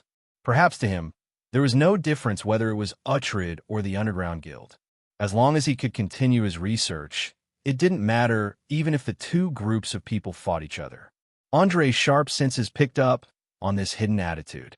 He purposely sneered and threatened. I'm warning you, it's best if you don't get involved with the underground guilds, especially with their recent plans. The further you stay, the better. Otherwise, I'll treat you as an enemy. I believe you should be clear on how I treat my enemies, right? Hee, are you threatening me? Cecil's eyes inadvertently flashed with a red light, followed by a dangerous smile. No, this is a warning. My plan has reached a critical juncture, and I won't allow anyone to ruin it. Perhaps you don't know who you're working with, so I don't mind telling you directly. The Underground Guild is currently working with the forces of hell. The devil in human skin, Casimir Kiz, has concocted a scheme. He's attempting to summon the projection of a greater devil and turn this archipelago into a base for devils in the material world. A sacrificial summoning of this level requires at least a 5th rank mage to personally preside over it. Do you think I'll sit idly by and watch you join their camp? Not only did Andre not retreat because of the other party's dangerous aura, he even took 2 more steps forward. His entire body emitted a terrifying aura, and white electric arcs shot out from his fingertips, making crackling sounds. Perhaps Cecil's display of strength was effective, or perhaps Cecil didn't intend to fight against a mage whose level was nearly double his own. In short, the deadlock lasted for less than 10 seconds before the necromancer took 2 steps back, placing one hand on his chest as he bowed slightly. All right, I accept your warning, and I guarantee that I won't side with either side before a victor is decided. But as a friend, I think I need to remind you that if you want to take complete control of Allen City, you must first resolve the problem of the Mage Tower. If you can't deal with the remaining masters, especially Gerald, then even if you defeat the guild. Before he could finish his sentence, Cecil abruptly discovered that Uhtred, who was standing in front of him, had his body and appearance rapidly distorting. In the blink of an eye, he had completely transformed into another person who caused Cecil's heart to tremble in fright. Gerald Jenkinson. The necromancer called out the name in a trembling voice while resisting the urge to turn around and flee. Go on. You haven't finished what you just said. I want to hear how you plan to deal with me. Andre took advantage of the moment when the other party bowed and drank a bottle of transformation potion. He imitated Gerald Jenkinson's tone and stared at the shivering necromancer as if he was looking at a dead man. As someone who knew a little about psychology, he was very clear that if he wanted to gain the upper hand in a battle of wills, he had to first destroy the opponent's psychological defenses and make them fall into a state of panic, helplessness, and anxiety. It was only in this state that people were most likely to make mistakes and even reveal some of the secrets hidden in the depths of their hearts. Without a doubt, Gerald Jenkinson was the most frightening mage in this archipelago. He controlled the Mage Tower, and as long as he was willing, he could easily turn the entire city into a purgatory of power. Even the Pirate King would have to be courteous to him, and he could definitely bring immense pressure to anyone. The sudden upheaval caused Cecil's entire body to turn cold. Fear dominated his brain within a few seconds, and sweat continuously flowed down his forehead. After a full minute, he forced out a bitter smile and asked, "When did you discover my relationship with Uhtred? When?" The corner of Andre's mouth rose slightly, and he replied in a playful tone, "In fact, from the beginning, when you two started to collude with each other, I have been secretly paying attention to it. However, seeing that the pirates needed you to research potions, I didn't interfere for the time being." Then Uhtred. Cecil clenched his teeth and asked in a trembling voice, "Uhtred is dead. I personally cut off his head. Why, do you want to see it?" Andre was very clear that the necromancer's will was crumbling. He threw out another heavy piece of information, hoping to create an even stronger fear in the other party so that he could achieve his goal. Dead. Dead. Cecil's two red pupils instantly contracted. He subconsciously put his hand into the spell-casting material bag hanging at his waist, nervously preparing for battle. He still didn't quite believe that a 9th-rank necromancer would be killed so easily. Even if the opponent was a 12th-rank necromancer, it wouldn't be a problem for him to escape even if he couldn't win. Andre sneered and spread out his hands. That's right, he's dead. After he revealed all his cards, he was no longer of any use to me. If I didn't quickly get rid of him, would I have kept him by my side and carefully guarded against him? You are a smart person, so I believe you should be able to understand this point. Cecil nodded his head with a grave expression. Yes, there is no need for an enemy that can be exploited to exist. The sooner I get rid of him, the better. However, I have a question. Since you know about my relationship with Uhtred, why did you disguise yourself as him? Couldn't you have just sent someone to capture or kill him? No, that would be too violent. You would have accidentally lost a lot of useful clues. Andre stretched out a finger and shook it twice in front of Cecil's face, using a tone full of ridicule as he spoke. You know what? Actually, I have always had huge doubts about your origin. The reason is very simple. First, the timing of your appearance is full of coincidences. Francis was just thinking about increasing the fighting strength of his pirates when you appeared with an unprecedented potion formula. Secondly, your daily behavior isn't like a normal person's, especially when it comes to keeping secrets. You actually avoided everyone when eating and drinking. Lastly, and also the most important point, you didn't show any desire from the start. As a human, as long as you are alive, you will have desires. The basic physiological needs, the pursuit of power, the thirst for money, the desire to possess the opposite sex, the tireless research and exploration of knowledge and power, but I found that you weren't interested in any of these. Don't you feel that your every move is full of doubts? Chapter 729. Andre easily found a lot of abnormalities in Cecil through the records he retrieved from the Magus Tower. Other necromancers wished they could stay in the Magus Tower 24 hours a day to study, research, and experiment, but Cecil was different. He would only appear in the Magus Tower when he lacked magic materials or was looking for information. He was nowhere to be found the rest of the time, no matter how one looked at it. He was like a spy sent by some other faction. However, Andre couldn't figure out why the real Gerald Jenkinson would allow someone like him to stay in the Magus Tower. Could it be that he really didn't care that his territory was like a sieve and that anyone could come and go as they pleased? Or was there some unspeakable secret hidden in there? The longer Andre stayed in this chaos city, the more he discovered that there were too many undercurrents hidden in the remote Sardinia Islands. Just the hidden factions he knew so far were the Black Blade, the Infernal Devils, and the Shadow Web. On the surface, there were too many to count, such as the Ratmen, pirates, secret Magus Tower, underground guilds, smugglers' associations, and small gangs with dozens of members. It was like a tangled mess, and it was harder to find any clues than to reach the heavens. He couldn't be sure if this necromancer in front of him came from another hidden faction. Cecil lowered his head and seemed to be seriously considering how to give a reasonable explanation. Just as he opened his mouth slightly to say something, a strange energy wave appeared in the air. The next second, a cloud of white, translucent fog suddenly emerged from the darkness and directly wrapped around Cecil. His body quickly melted into the fog and then flew out of the back door at an extremely fast speed, leaving no chance for anyone to stop him. Oh, spiritualization. It seems that there is indeed a secret organization behind him. This game is getting more and more interesting. Andre's mouth curved into a beautiful arc as he narrowed his eyes and muttered to himself. Spiritualization, also known as nihilization, was the complete transformation of the physical body into another special substance, such as a gaseous state, a liquid state, a soul state, and so on. In short, it was to break away from the shackles of the physical body, making physical attacks completely ineffective. Some could even pass through walls, roofs, and the ground, avoiding the pursuit of enemies. In arcane magic, there were many spells that could allow a mage to spiritualize. Similarly, many magical creatures could do the same through their bloodline talents. Looking at the white fog that was quickly disappearing from his sight, Andre did not choose to give chase.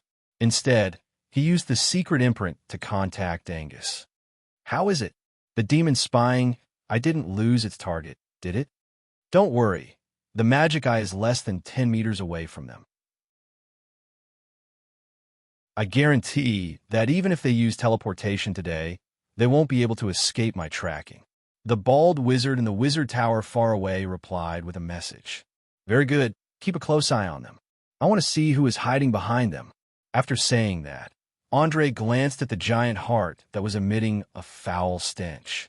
He drank another bottle of transformation potion and turned back into Uhtred, leaving the backstage area. Ever since he had discovered the benefits of transforming into another person, he had begun to irredeemably love this powerful transformation arcane technique. This was especially true when he was playing tricks, as it often had unimaginable effects. First, he used the identity of Uhtred to lower Cecil's vigilance. Then, he used the identity of Gerald Jenkinson to scare him out of his wits.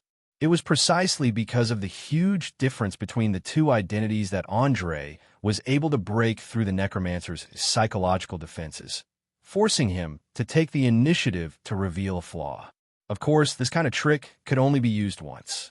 After all, being able to become a wizard meant that one was very smart, and smart people would definitely not fall at the same place twice. After leaving the backstage area, Andre did not return to the auction hall. Instead, he went directly to the back door of the carriage where he was parked. He stood quietly in the shadows under the eaves, like a quiet owl, silently waiting for the auction to end. After discovering that Cecil was not alone, nor had he formed an alliance with an underground guild, he was in no hurry to get rid of him and prevent Casimir Kiz from summoning the Archdevil's projection. As someone who was determined to take control of this archipelago, he did not simply want to get rid of the pirates and the underground guild. Instead, he wanted to create a secret base of his own. Since it was a secret base, he naturally had to dig out all the secret organizations hidden within Valen City and clean them up. If he wanted to clean up the secret organizations, he had to force them out of the shadows. It was very obvious that Cecil's disguise had been seen through. The next step would be to see who he would meet and what countermeasures he would take. Just as Andre was immersed in his thoughts, a burst of enthusiastic cheers suddenly sounded from the main entrance. Not long after, the guests began to leave the auction hall one after another. There was no need to ask to know that the auction had ended. The bored coachmen quickly searched for their employers in the crowd and immediately drove their carriages to bring their employers home. Due to the narrow streets and the large number of carriages, the scene was extremely chaotic. However, this had nothing to do with Andre. He silently cast an invisibility spell on himself and directly entered a carriage with a snake symbol. He closed his eyes and began to rest. Not long after, the ignorant coachman began to call out to the two fine horses and slowly moved forward. Roughly a minute later, Willie Galt, who was hugging a leather bag of potions, opened the carriage door and sat down on the chair. He impatiently took out a small bottle of potion that flickered with a faint purple light and carefully examined it. He then placed it next to his nose and sniffed hard. Just as he unscrewed the stopper and considered whether or not to taste it, he suddenly heard a familiar voice by his ear. "If I were you, I wouldn't touch this thing. Even though it can bring great power, the price is that you can only live for 3 years at most. I've already discussed this with the maker, so please do not doubt its authenticity." As the last word left his mouth, Andre's invisibility spell completely disappeared, and he slowly revealed himself in front of the merchant. Willie Galt was so scared that he trembled and almost threw the potion in his hand away. But after recognizing who it was, he immediately bitterly smiled and complained, "Oh, damn it, Master, your method of appearing and disappearing like a ghost is too frightening. You must know that my heart isn't very good and can't take too much stimulation. Otherwise, it would easily cause my illness to act up. Who knows? I might not even be able to catch my breath before I'm sent to another world. Chapter 730. Looking at the merchant's eyes that were filled with fear and respect, Andre comforted him with a smile. Hee, relax. There's no need to be so nervous. I just don't want anyone to see me. Otherwise, I might encounter a lot of unnecessary trouble. Trouble? Willie Galt carefully put the potion back into the leather pouch, his eyebrows furrowed together. That's right, trouble. Andre nodded lightly. I believe that with your insight, you should be able to tell that the situation has reached a point of no return. The entirety of Allen City is quickly splitting into two camps. One is the original forces led by the underground guilds and the Pirate Alliance, and the other is the hidden forces they're challenging their rule. I happen to not belong to the former. Do you understand? Saying that, he leaned back and looked at the merchant's reaction with a meaningful gaze. Willie Galt was obviously shocked by this news. Cold sweat broke out all over his body, and only after a full minute did he let out a helpless sigh. Sigh? Master, you've really made me suffer. If the leaders of the guilds find out, I won't be able to continue doing business in the Sardinia Islands, and I won't even be able to protect my life. Ha ha ha ha. Don't worry. The leaders of the guilds can't even take care of themselves right now. The pirate fleet will take at least a week to return. So what if they find out? I have enough backup plans waiting for them. Andre laughed and waved his hand, looking like he didn't care about his opponent at all. He was very clear about the merchant's nature, so he purposely put on a strong front. That was the only way he could firmly take the initiative in the following conversation and make the merchant a useful chess piece, a qualified subordinate that would submit to him. There was a saying that if you wanted to gain a person's 100% loyalty, then you must first plant a seed of fear in his heart. Then you must take care of it carefully and let this seed take root and germinate until it grows into a towering tree. Only with fear in one's heart would people constantly remind themselves not to touch the red line, or else they would pay a painful price that they couldn't bear. What Andre needed to do now was to plant fear in the heart of this smuggler in front of him. Deep fear. Fear that came from the bottom of his heart. Fear that made him unable to sleep at night whenever he thought of it. Otherwise, with the greedy and selfish nature of merchants, even if they surrendered now, it wouldn't be long before they started to stir again. As a soul from the 21st century on Earth, Andre hated the disorder and chaos in the Sardinia Islands, and even more hated the commercial competition here. But if he wanted to establish order, he had to obtain the support of the local forces. The Ratman's loyalty was enough to control the situation in the lower structure, while the upper structure needed the approval of the merchants. At the very least, there had to be someone who had enough prestige to take the lead. Willie Galt was not an idiot.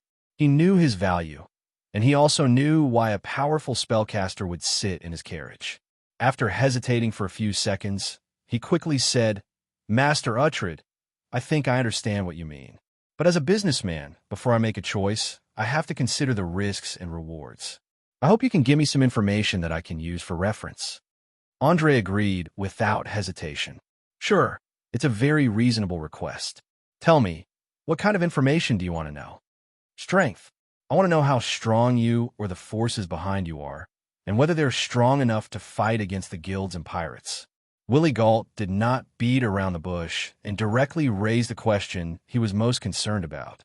As a merchant, especially a smuggler with huge assets, he needed the protection and support of a powerful force more than anyone else. If he lost this layer of protection, then his huge assets would not bring him a luxurious life, but would instead become a fatal poison. After all, the Oleo continent had always been in a relatively barbaric and primitive state. Mercenaries, adventurers, thieves, swindlers, schemers, cults, and so on were everywhere, filling every corner of human society. There were so many of them that it was impossible to count them. Once they found a rich merchant who had neither power nor protection, they would definitely rob him without question.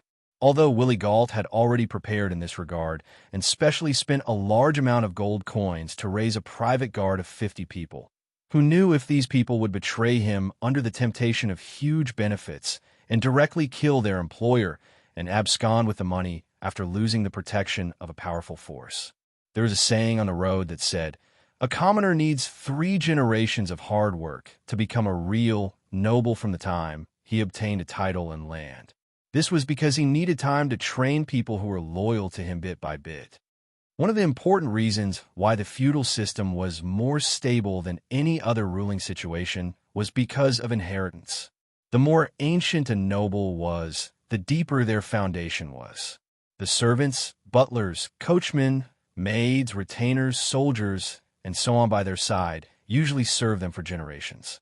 Their loyalty was ridiculously high, not to mention the huge network of relationships brought about by the marriage between each other. However, it was a pity that Willie Gault had only used a total of 10 years to make his fortune. He had not even been able to obtain a noble title until now. As the saying went, if the title was not legitimate, the words would not follow. In this hierarchical world, if one did not have a strong personal strength or a noble title, the mercenaries and adventurers that were recruited would at most treat him as an employer. Their relationship with him would be limited to working for money and not from the bottom of their hearts. The former only needed to fulfill their obligations. If they found that the situation was too dangerous, they could give up the mission at any time. If they were more like bandits, they might even kill the employer before they left and rob the employer of his last copper coin. As for the latter, it was a sacred contract that was passed down from father to son. At the same time, it was also a rule under the dual restrictions of morality and law. Whether it was the retainers or the servants, they were tightly bound to the nobles. Most of the time, they had no choice but to live and die with the nobles that they were loyal to. The huge prejudice caused the treatment of the nobles and the merchants to be completely different. The nobles were the well-deserved ruling class, while the merchants were the vassals that could only rely on the nobles to survive. No matter how much money they earned, they could not guarantee the safety of their lives and wealth. This was because the people living on this land stubbornly believed that the nobles were noble, the symbol of order and law, and could bring them a stable life. On the other hand, the merchants were treacherous. They only knew how to plunder wealth and do everything they could to earn the last copper coin. Chapter 731. This was also why even in the highly developed Lincoln City, the first thing every merchant would do after making a fortune was to find a way to obtain a noble's title, arrange marriages, donate large amounts of wealth to the city hall, and obtain military merits by bribing the city's defense forces. In short, in order to achieve their goals, they would do almost anything. For merchants who had accumulated large amounts of wealth in a short period of time, there was nothing more important than changing their social class as soon as possible. Willie Gault had set his sights on the gaps in Valence City's power structure. He wanted to establish a foundation here and use his influence to slowly change the chaotic environment, establishing a noble system similar to other cities. Once he did this, his descendants would be able to take this opportunity to become true nobles. Of course, this plan couldn't be completed in a short period of time.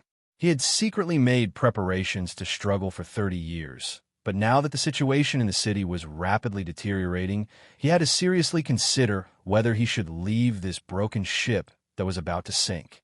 Looking at the merchant's nervous expression, Andre smiled and said unhurriedly, "I can assure you that our strength is very strong, strong enough to completely destroy the rule of the guilds and the pirates. Many hidden forces, including the Rat Men, have already pledged their allegiance. In terms of military strength, even if the pirate fleet returns safely, it will be useless. However, you know that if we want to establish a complete rule, military strength alone won't be enough. I also need financial support, especially in a remote place like the Sardinia Islands. No matter what, we can't lack merchants. In fact, you don't need to be in a hurry to pick a side, and I don't need any financial support. You only need to help me contact some merchants and have them remain neutral in this war. Once the dust has settled, we can talk about the rest. How about it? My conditions are very generous, aren't they? You're saying that even without our help, You could take care of the underground guilds and the pirates at the same time. Willie Galt could no longer maintain his calm and stood up from his chair in shock. Andre smiled and nodded. Yes, I've already made a plan. Whether it's the guilds or the pirate alliance, I've buried chess pieces. The moment the fleet returns to the port, I will become the new master of these islands. Now, tell me your choice. Enemies? Neutral? Or friends? Willie Galt narrowed his eyes, his brain working at full speed, thinking about the gains and losses. After a full 3 minutes, he took a deep breath and replied in a low voice, Allies. I choose to be your ally. However, there is a condition. Our alliance must be a secret agreement, and no third party must know about it. Haha, a very wise choice. Don't worry. I swear that I won't tell a second person about today's conversation. I also solemnly promise that as long as you can rope in enough merchants within a week, I will give you the power you want after the matter is done, and you can even become a member of the ruling class. But if I find out that you're secretly leaking information to the guild, then I'm sorry, but you and your family won't live to see the next day. Remember, keep an eye on that stupid son of yours. His character is too easily used by others. I don't want to cause irreversible consequences because of some small mistakes. Andre's words could be said to be a combination of kindness and severity. Not only did they contain the threat of death, but they also gave the other party what they desired the most. He was very clear that a simple threat would only attract a strong resistance, while a simple temptation would only draw out the demon of greed. Only by combining the two could a person's loyalty be guaranteed. At least, it was unlikely that they would betray him in the short term. No problem. I promise to contact at least 12 powerful smugglers for you within 3 days. In addition, my son won't take a single step out of the house before the turmoil in Valen City ends, and I won't tell him the secret of today's meeting. Willie Galt didn't try to haggle over the original price and directly agreed to all the conditions. To him, things like contacting merchants were a piece of cake. After all, as a big shot standing at the top of the business circle in the archipelago, he controlled countless channels. Many merchants relied on these channels to transport their goods, so it was all too easy to rope in a dozen or so people to remain neutral. Seeing that the merchant in front of him was so tactful, a satisfied smile appeared on Andre's face. Very good. Then I'll leave all of this to you. One last thing, I need to preserve the current business environment in Valen City. I believe you know what to do. Preserve the current business environment? Willie Galt stroked the beard on his chin and thought for a moment. He immediately nodded and replied, In theory, yes, but I can't guarantee that there won't be any accidents. You have to know that the turmoil in the lower city has completely destroyed the market, especially the hawkers. I'm worried that they won't be able to last more than a few days. Haha, don't worry. Although the situation in the lower city is very chaotic right now, order will be restored in 3 to 5 days at most.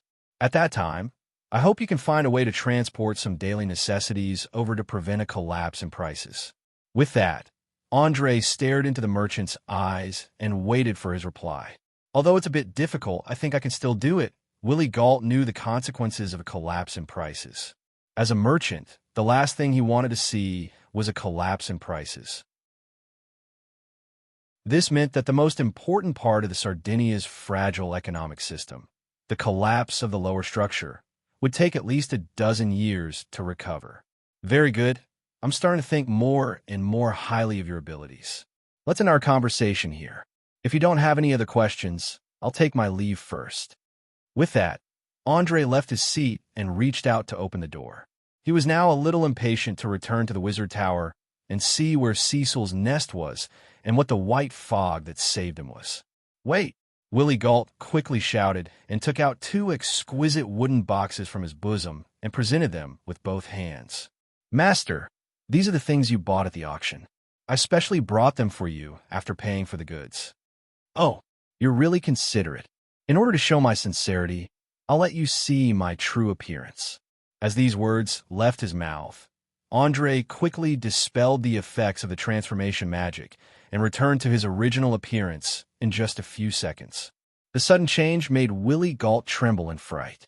He cried out involuntarily, You're not Master Uhtred. Who are you? Chapter 732.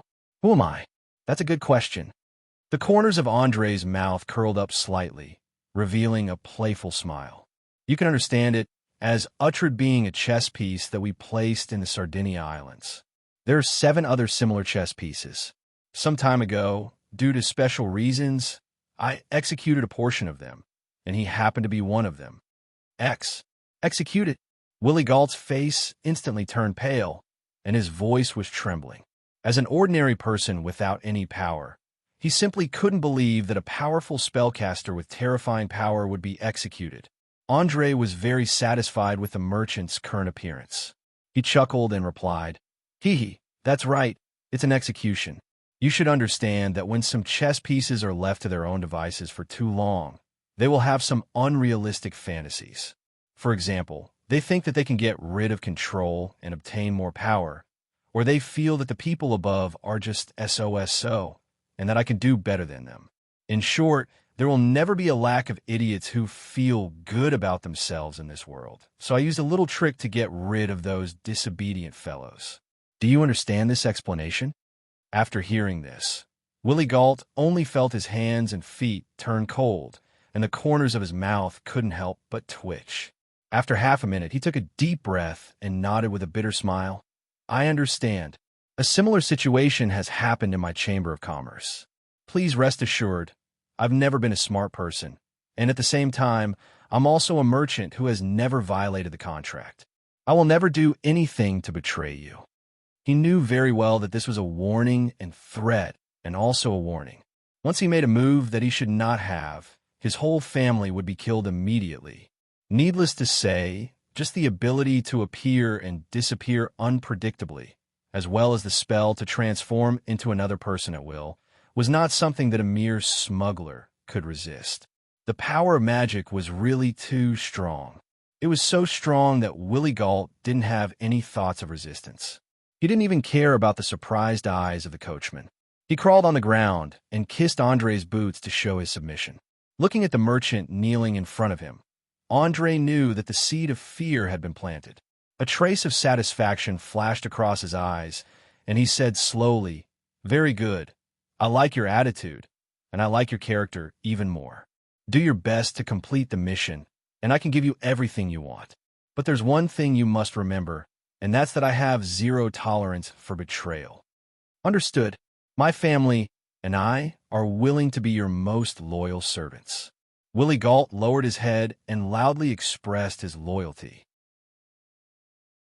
Although his huge fortune might be swallowed up by this dangerous young man in front of him, he knew that as long as he could rely on a true powerhouse. So what if he went bankrupt?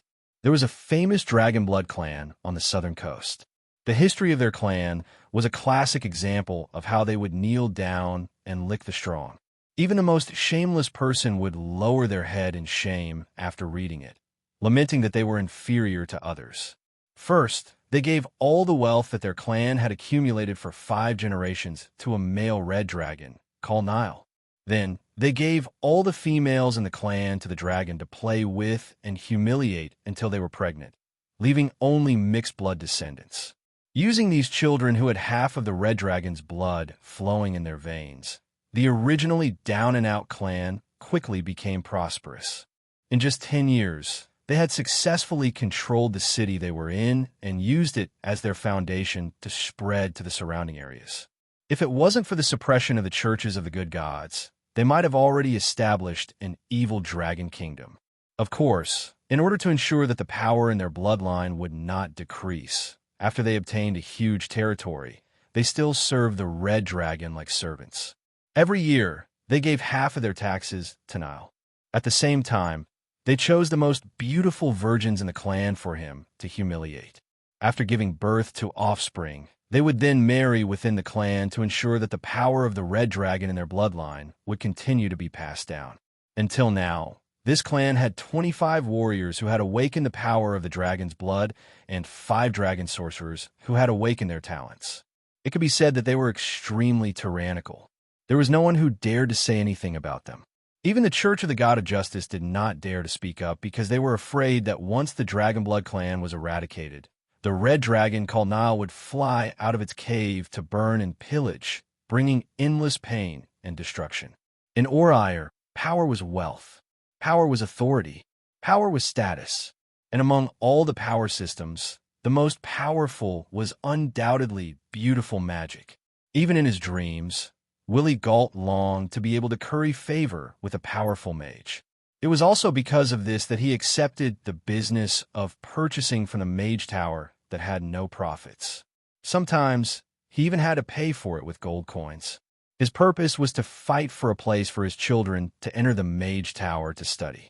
Now that he suddenly had the opportunity to serve a powerful mage, how could he miss it? If he spent all his money, he could earn more. If he lost money, he could start over again. But if the opportunity slipped away, he would regret it for the rest of his life. Although he estimated that he would have to bear a huge risk, but a huge risk also meant a huge reward. He had always been very confident in his luck. Looking at the fearful yet fanatical eyes of the merchant, Andre laughed out loud without warning. Ha ha ha ha.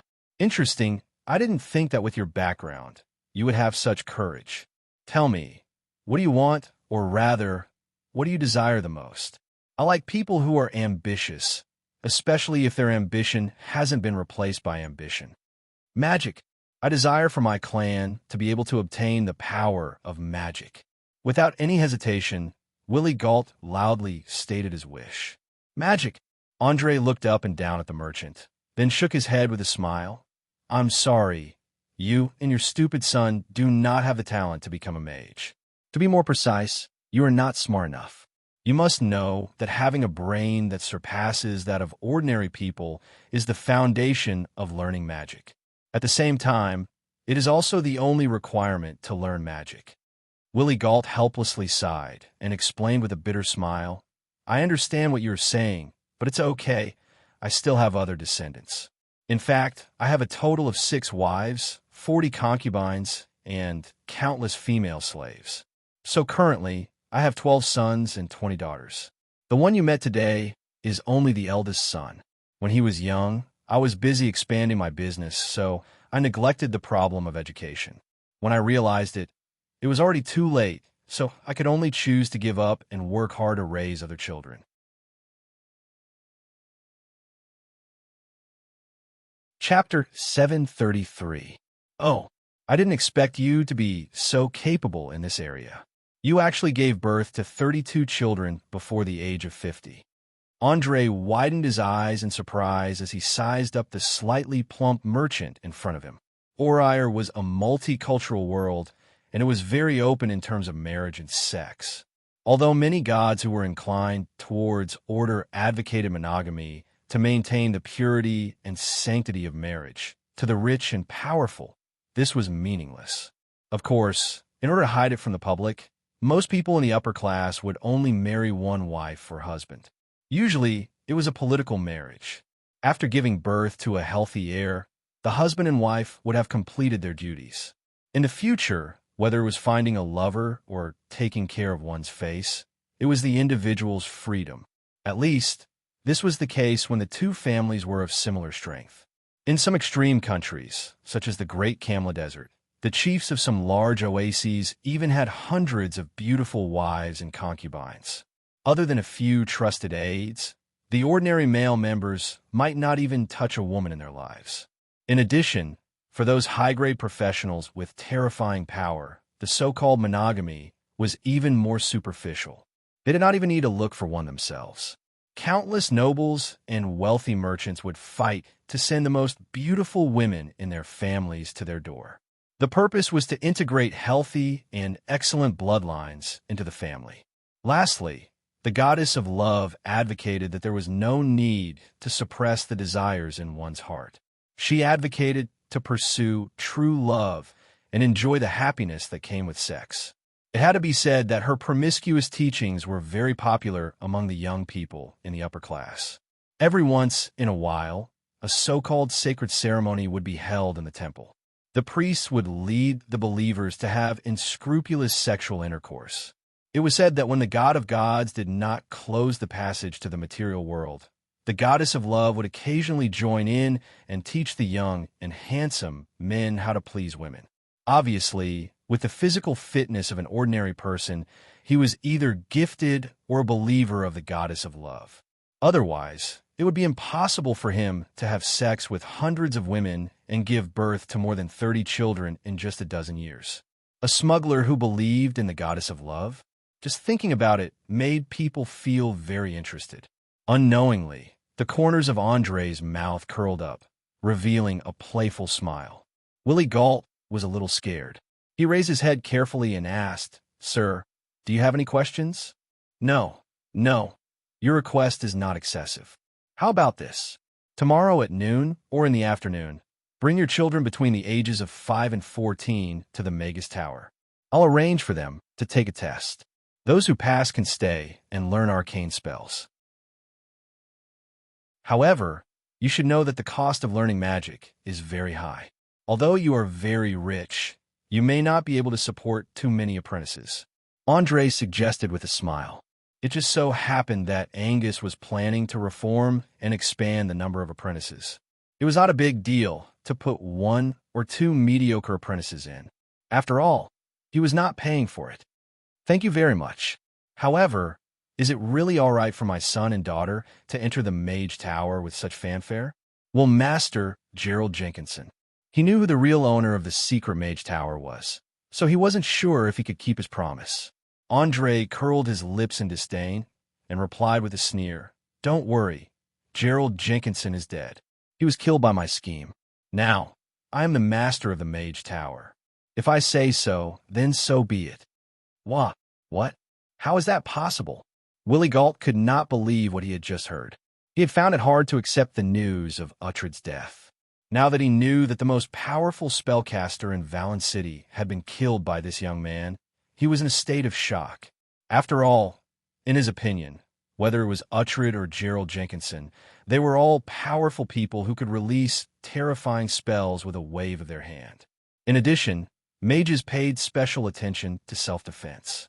How terrifying must one's power be to be able to kill the two of them in such a short time? As someone who had never studied magic systematically, he could not understand the microsecond details of a magic duel. Most of the time, it was not the more powerful or the higher the level of the spell that was the most powerful. Instead, it was the spells that had been precisely calculated and were the most deadly. In the book, The Encyclopedia of Magic Duels, a witness had once calculated that 30% of the mages who participated in duels died from the first-level arcane spell, Magic Missile. Among them, there was no lack of high-ranked mages above the 10th level. The reason was simple. This spell was the fastest and easiest to release, and it had the special attribute of being sure to hit its target. As long as it could break through the opponent's defense, it could kill the enemy in minutes. Therefore, the level of a mage did not mean absolute strength. Only mages who could fully utilize their advantages and integrate their wisdom into battle tactics were truly terrifying opponents. Looking at the merchant's frightened eyes, Andre could not help but feel a wave of sadness for him. He knew that this was a huge difference in perspective. Perhaps in a merchant's understanding, a level 12 mage like Gerald Jenkinson, who could cast level 6 spells, was already an invincible existence. Little did he know that in the shadows of the world, there was a group of legendary mages who could kill the gods. Power. I still need more power. After silently shouting in his heart, Andre picked up the things he bought at the auction and opened the door of the carriage. Without turning his head, he said, "I don't have to lie to you. Gerald Jenkinson is really dead. His soul has even been extracted and made into a soul crystal. If you don't believe me, you can come to the Mage Tower tomorrow and verify it with your own eyes. I will arrange for an apprentice to wait at the entrance." "All right, that's all for today. I still have other things to do. Goodbye." As soon as he finished speaking, he jumped down from the galloping carriage. At the moment when his feet were about to touch the ground, a strong flame and hot air flow immediately appeared around his body. He really flew into the sky like a cannonball. Without a doubt, this was one of the abilities given by the Prince of Fire Elements, Flame Flight. Watching Andre disappear into the night sky, Willie Galt quickly came back to his senses. He smiled bitterly and sighed. Flying? What an enviable ability. It seems that I have made a good choice this time.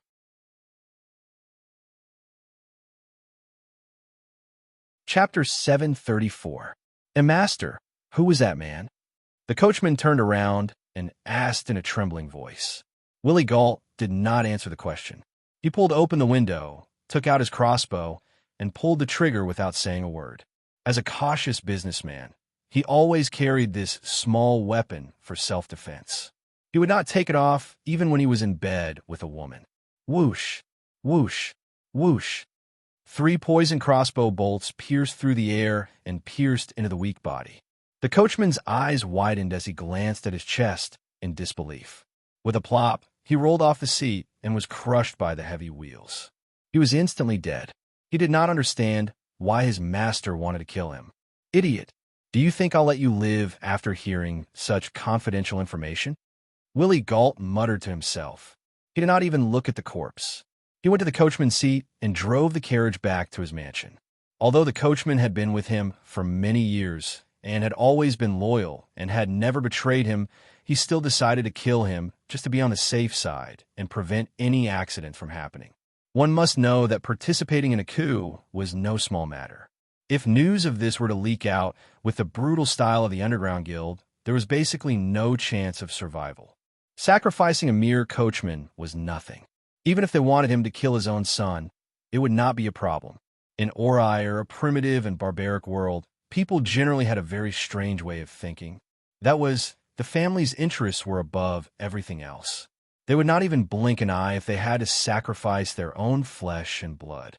Even the person who was sacrificed would feel that it was an honor and would gladly accept it. Of course, those who were selfish were the exception.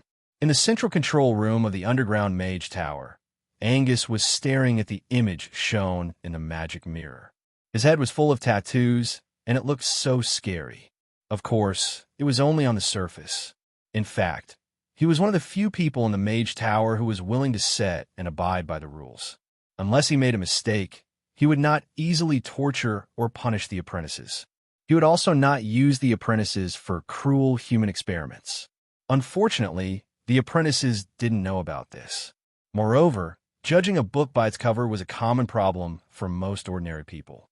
Therefore, as long as he was present, the apprentices and odd-job workers didn't even dare to breathe loudly, fearing that they would accidentally bring a fatal disaster upon themselves. But at this moment, Angus obviously didn't have the time to care about the psychological activities of the 2 trembling girls behind him. Without even turning his head, he asked, "How is it? Have you recorded the route just now?" "Yes, Master. I've already recorded it. Please take a look." One of the girls, who had short brown hair and a round face, took 2 steps forward and presented a piece of parchment that was covered with dense lines with both hands. "Master, I've also completed my work here. The magic eyes detected a total of 42 arcane spiritual lights. 14 of them are magic traps with damaging properties, while the rest are mostly illusions and alarms." Another oval-faced, slightly charming girl handed over the parchment in her hand. "Very good. Your work ends here. You may leave." Angus took the 2 pieces of parchment and waved his hand lightly. He lowered his head and began to carefully read the content recorded on them. The 2 girls, who were about 15 or 16 years old, didn't dare to disturb him. They quickly bowed and turned to walk towards the door. Just as they were about to push the door open, it was suddenly kicked open from another direction. A young man with an eye patch over his left eye and a wooden expression walked in. He was none other than Andre, who had just returned to the Wizard Tower. The girls were obviously shocked. They hurriedly moved to the sides and respectfully stood where they were, greeting in a low voice. "Welcome back, Tower Master." Andre nodded. He didn't pay much attention to the frightened acolytes. He went straight to the bald wizard's side and asked with a slightly curious tone, "How is it? Have you figured out who Cecil and the forces behind him are?" Angus pointed at the dim and blurry image in the mirror and replied, "You've guessed correctly. This fellow is a vampire spawn, and the fog that saved him is a pure-blooded vampire. These 2 fellows usually hide in the depths of the underground tombs in the upper city. It's no wonder they haven't shown themselves for so many years. Vampire spawn? Damn it. Could it be that Cecil wasn't checked when he entered the wizard tower? I remember that according to the previous rules, no matter if one is a wizard, an acolyte, or an errand boy, one has to determine their race and ethnicity. Andre frowned and gritted his teeth as he complained. It was important to know that although a vampire spawn wasn't a complete vampire, they were no longer living beings. They were undead through and through, relying on negative energy to survive. For a corpse like this that was walking around, a little probing would immediately tell that something was wrong. Cecil, on the other hand, had openly lived among a group of wizards for so many years. It was simply inconceivable. That's right. Everyone who enters the wizard tower must undergo a check. However, according to the records, Cecil was still a pure-blooded human when he first entered the wizard tower. He didn't have the slightest bit of negative energy. Angus helplessly shrugged as he explained. He didn't expect that the necromancer he had worked with so many times was actually a true undead. Moreover, he was an extremely dangerous vampire spawn. Human? Andre raised his eyebrows in surprise. He squinted his eyes and muttered to himself. This means he was turned into a vampire after entering the wizard tower as a human. Angus hesitated for a few seconds before replying in an uncertain tone. It should be. I'm not very sure about this because I hadn't arrived at the Sardinia Islands when Cecil joined the wizard tower. However, the wizard tower's records shouldn't be wrong. First sneaking into the wizard tower as a human, then turning himself into a vampire spawn. Could it be that these undead creatures have designs on the wizard tower? Andre inferred a hair-raising conclusion from the clues. It was common knowledge that vampires were one of the few undead creatures that could retain their intelligence, memories, and professional ranks. Their lifespans were extremely long, and even elves and giant dragons had to concede defeat to them. If they wanted to seize control of the wizard tower, they could use certain methods to plant a spy in it. With the passage of time, at least 2 generations of human wizards would die in a short 2 to 300 years. On the other hand, the undead could maintain their long lifespans and could even become stronger. When the successor's strength was insufficient, they could immediately start a rebellion and seize the core control of the wizard tower to achieve their own unspeakable goals.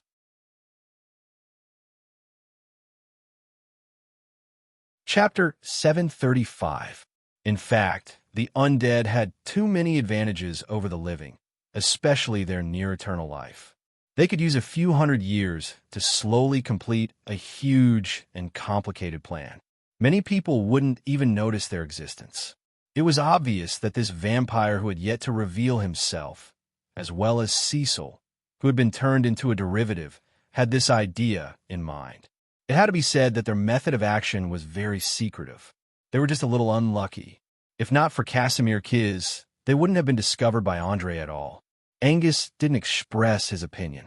He only handed over the 2 pieces of parchment paper in his hand and said with an ominous glint in his eyes, I don't know if they have designs on the wizard tower, but the location has been recorded. According to my deduction, it should be in the deepest part of the underground tomb, at least 400 meters above the surface. It won't be easy to sneak in. Traps have been set up in every passage. Countless corpses have been turned into skeletons and ghouls. Moreover, the negative energy is too dense, making it impossible to use teleportation or summon the power of the wizard tower to attack. Also, according to the images sent back by the magical eye, I found a strange energy circulating at the bottom. Under the observation of arcane vision, it appeared to be an extremely evil dark red. I personally believe that there is more than one vampire in Cecil's group, but an entire tribe.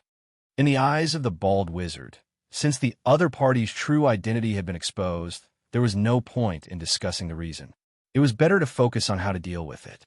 After all, the combination of a vampire and a wizard wasn't easy to deal with, especially in the underground, where many powerful evocation spells couldn't be used. It would be very difficult to completely destroy the other party. An entire tribe? Oomph. The corners of Andre's mouth rose slightly, and a cold smile appeared on his face. So what if it's an entire tribe? From their cautious and secretive way of doing things, it could be seen that they aren't strong at all. Otherwise, why would they resort to such schemes? Perhaps what you say makes sense, but as long as they hide underground, we really don't have any good methods. Sneaking in is definitely impossible. The low-level skeletons and ghouls everywhere will immediately go berserk once they smell the scent of the living. As for attacking, I don't think the Magus Tower can do that with its current power. Angus shook his head in a resigned manner. To be honest, as a 9th-level mage, he was not afraid of clashing head-on with vampires. But unfortunately, fighting on the surface was one thing, and entering the underground, where negative energy was abundant, was another.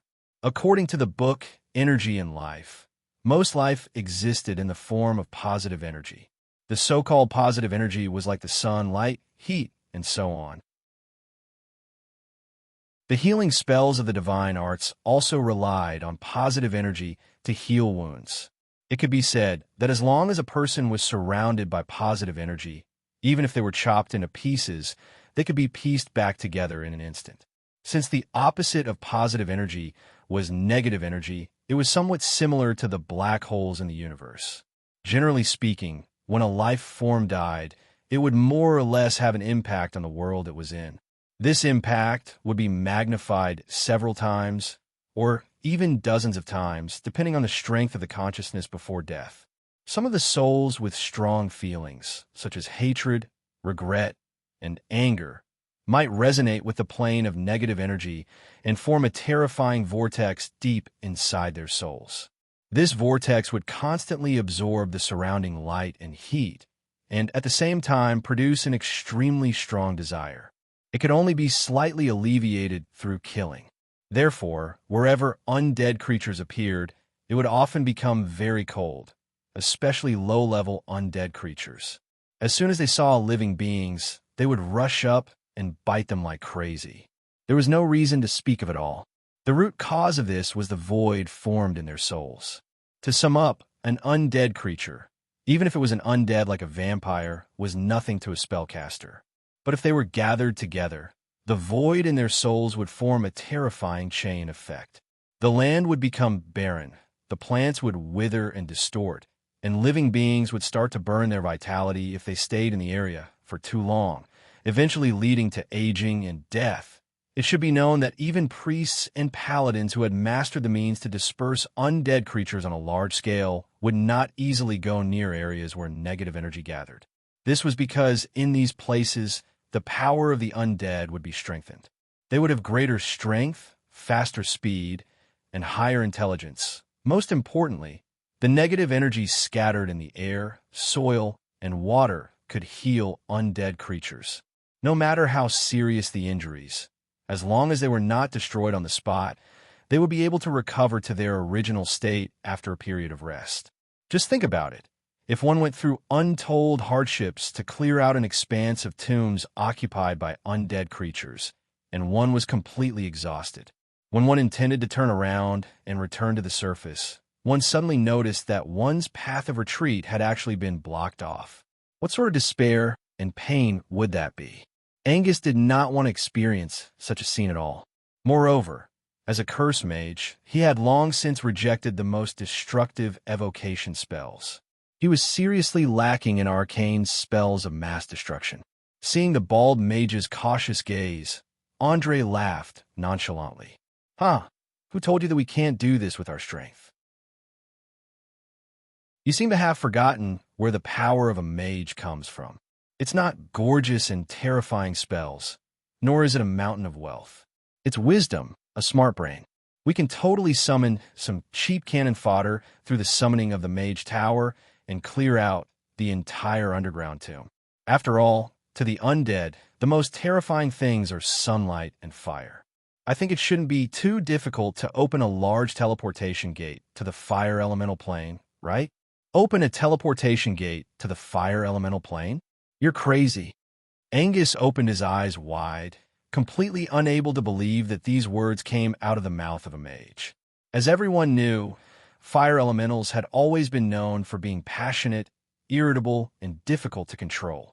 Apart from a few great druids who could get along well with the elements, even mages could not control too much at once. If a teleportation gate to the fire elemental plane was opened, the most likely outcome would be the irritable fire elementals rushing out from within. They would first roast the summoner into charcoal, and then recklessly burn everything that could be burned.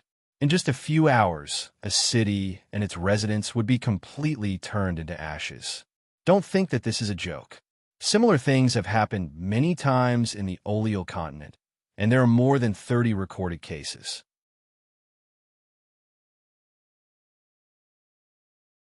Chapter 736. Ha ha ha ha ha. Crazy?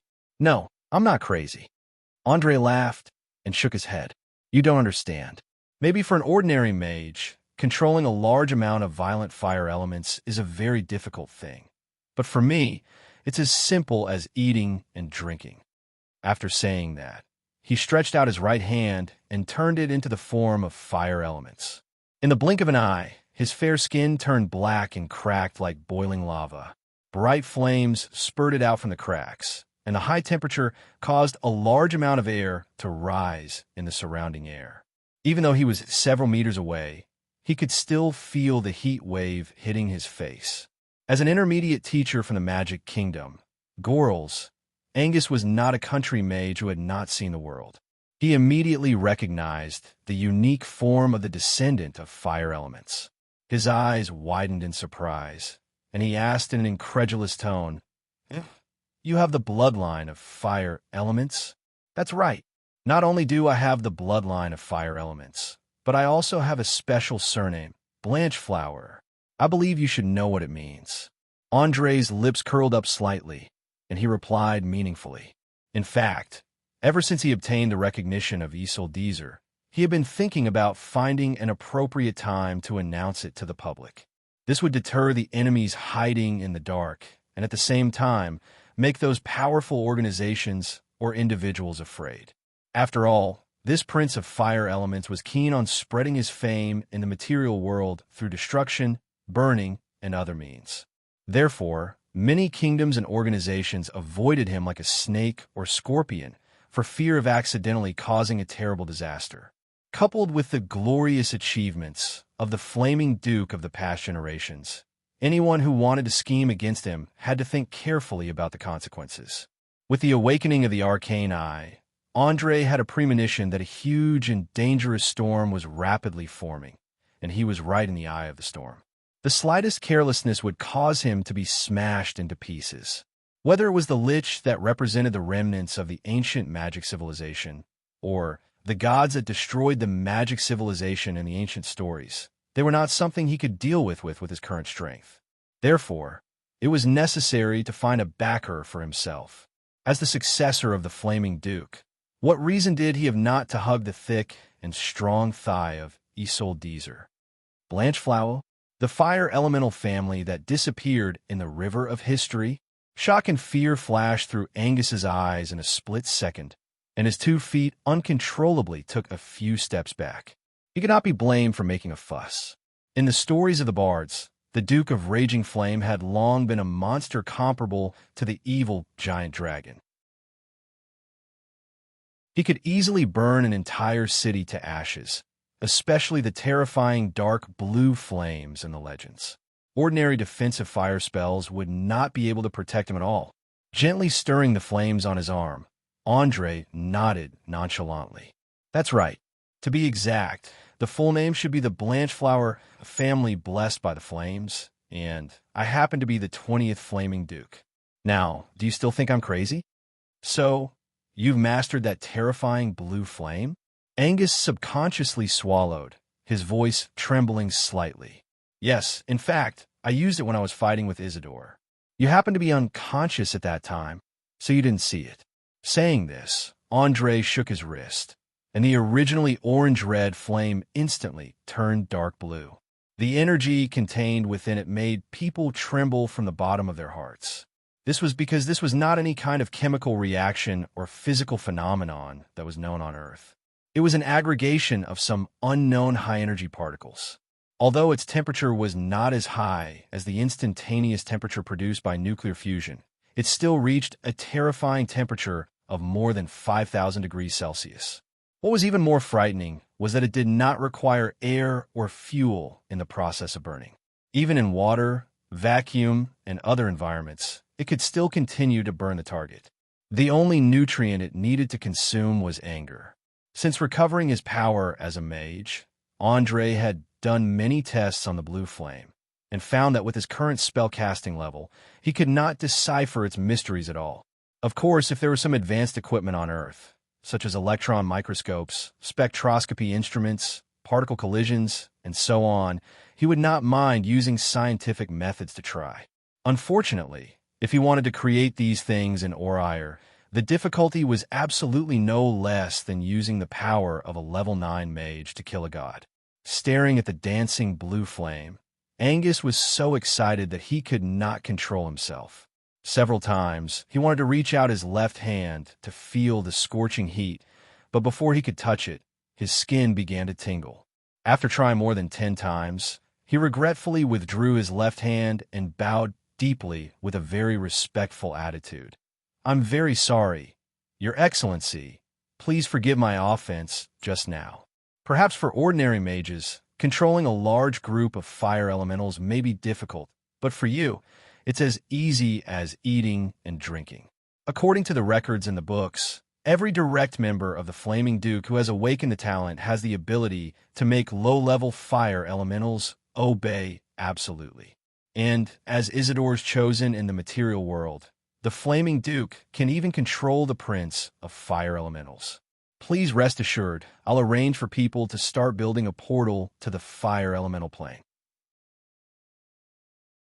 I believe that with your power, even if there are 100 vampires in the catacombs, it won't be of any help. Andre was very satisfied with the reverence and fanaticism in the bald mage's eyes at this moment. He smiled and said, "Very good, I accept your apology. Now go and arrange for people. I want to see the portal erected at the entrance of the catacombs within 3 days. Remember, keep an eye on them for 24 hours. As soon as you find any signs of them appearing, immediately use spells to beat them back." Understood. Perhaps I don't have a good way to fight them underground, but if they dare to come to the surface, I'll definitely teach them a lesson that will leave a deep impression. After saying that, a hideous smile appeared on Angus's head, which was covered with magic tattoos. In his view, with Andre, the Flaming Duke, in charge, a few vampires would not be able to do anything at all. Not to mention vampires. Even if the Lich, who stood at the top of the pyramid of the undead, came, he would not necessarily be able to gain any advantage. After all, according to the records in the books, except for a few super methods, such as Divine Shield and Legendary Protective Magic, there was no normal way to defend against this blue flame that was nourished by anger. The only outcome was to burn one's soul to ashes.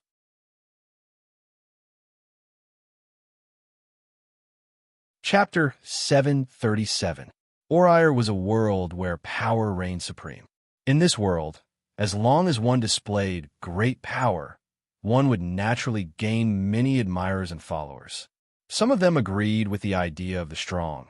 Some simply worshipped the strong, and some desired to rely on the strong to obtain money, wealth, status, and protection. In the long river of history, many founders of countries, organizations, and families relied on constantly showing their strong side to attract talents to join them. Then they slowly developed and achieved great things. Without a doubt, Angus now had a similar inclination because as a mage who pursued the truth, he could not resist the temptation of the flame of wrath and could not wait to start studying the secrets hidden in it. Andre once studied psychology for a period of time out of interest, so he easily noticed the change in Angus. However, in order to firmly grasp the initiative, he did not show any excitement. He only calmly ordered, "All right, go and prepare. You can use the materials in the warehouse. Also, tomorrow morning, send an apprentice to the teleportation point outside the Mage Tower to receive the visitors." "Understood. I will arrange everything." Angus was very tactful. He did not ask who the visitors were and what their purpose was. He was very clear that in order to win a person's trust, The first thing he had to do was to keep his mouth shut and do things properly. Otherwise, no matter how strong he would never be able to become a true confidant. Watching the bald mage leave the central control room, Andre's face quickly showed an unconcealable excitement. He muttered to himself, "Interesting. The way the people in this world think is really interesting. Is it the legacy of primitive worship? Or is it the result of the interference of the gods? No wonder after tens of thousands of years of development, it is still the backward Middle Ages. Oh no, the southern coast is almost at the level of the first Renaissance, but there is no progress in the development of productivity. What a perfect balance. Good and evil, order and chaos, productivity and production relations. It seems that all the contradictions are fixed in some kind of framework. Even the thoughts of most people are like this. Obviously, from the perspective of the 21st century on Earth, everything in Oriir was full of strangeness. It was hard to imagine that in the thousands of years after the human entered the feudal society, there was almost no real class conflict on this land. Whether it was the theocracy, the royalty, or the civilians and slaves who were cruelly exploited at the bottom, they all seemed to be acting according to fixed rules. They minded their own business. There had never been a case where the churches of the gods had seized the right to rule the world, nor had any kingdom eradicated the belief of the gods. Even when the ancient magic civilization was at its most prosperous, the priests could still preach everywhere, although the mages at that time did not care at all. As for the civilians and slaves, even if they starved to death, they never rose up and overthrew the existing ruling class like in the history of Earth. At most, they would snatch some food when they lost their minds and create one or two terrifying riots. Then, it wouldn't be long before the nobles could take back the ruling power without shedding a drop of blood. Balance. A perfect balance. As his horizons broadened and he learned more about the world, Andre could feel the omnipresent balance and restrictions. But unfortunately, with his current strength, he was unable to uncover the hidden truth behind it. After letting his thoughts wander for a few minutes, Andre helplessly shook his head and walked straight to the workbench. He began to copy the spells that he had not used today into scrolls and store them away. Then he stood in front of the mirror and observed the changes in his left eye. After confirming that there was no danger for the time being, he took off his coat and laid down on the bed to silently organize the books stored in his head. It had to be said that this was a spellcasters organization that had split from the Magic Association of Lincoln City. Although they did not cultivate a powerful mage like President Boris, their knowledge reserves were quite comprehensive. There were even a few lost magic techniques. If he brought them back to the association, he would definitely gain a lot of benefits. Just as Andre was unable to extricate himself from the sea of knowledge, far away at the bottom of the catacombs in the uptown area, a fierce quarrel was in progress. "Explain? I need an explanation." A pale man dressed in black roared in a low voice, gnashing his teeth. He was obviously enraged. His scarlet eyes released two rays of cold light that were as sharp as knives. Cecil, who was standing in front of him, was not frightened at all. He sneered and retorted, "Explanation? Huh, what do I have to explain? Your infiltration plan was obviously full of loopholes. It's not like you didn't hear what I said just now. Gerald Jenkinson had discovered the loopholes from the very beginning. I haven't even started to scold him, and you actually want to accuse him first? No, there was no problem with my plan. It was you. It must have been your inferior performance that aroused his suspicion." The man seemed to be enraged, waving his fists as he roared loudly. "Hee, my performance was inferior? Your laughable plan was the real inferior one. From the very beginning, I had warned you not to turn me into a vampire too early, but you didn't listen. In order to better control the situation, you actually turned me into a vampire after joining the Magic Tower for less than 3 months. If this isn't an idiot, then what is?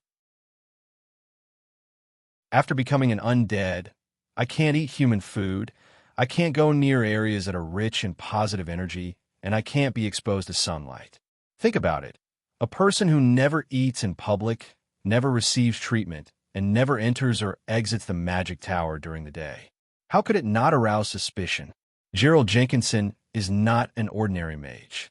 He is one of the most cautious and observant people I have ever met. Instead of trying to shirk responsibility, why don't you use your shit-filled brain to think of a solution? After saying this, a mocking sneer appeared on Cecil's face. The pale-faced man was choked by a series of reasonable rebuttals, unable to say a word for a long time.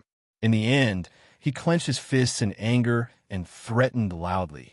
Good. Very good. You can save these words for the leader when he comes back. Let's see if he will believe you or me.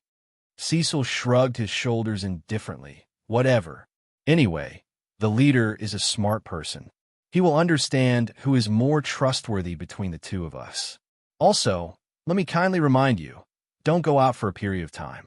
Otherwise, you will immediately be attacked by the magic tower. With your current recovery ability, you will be burnt to a crisp in an instant.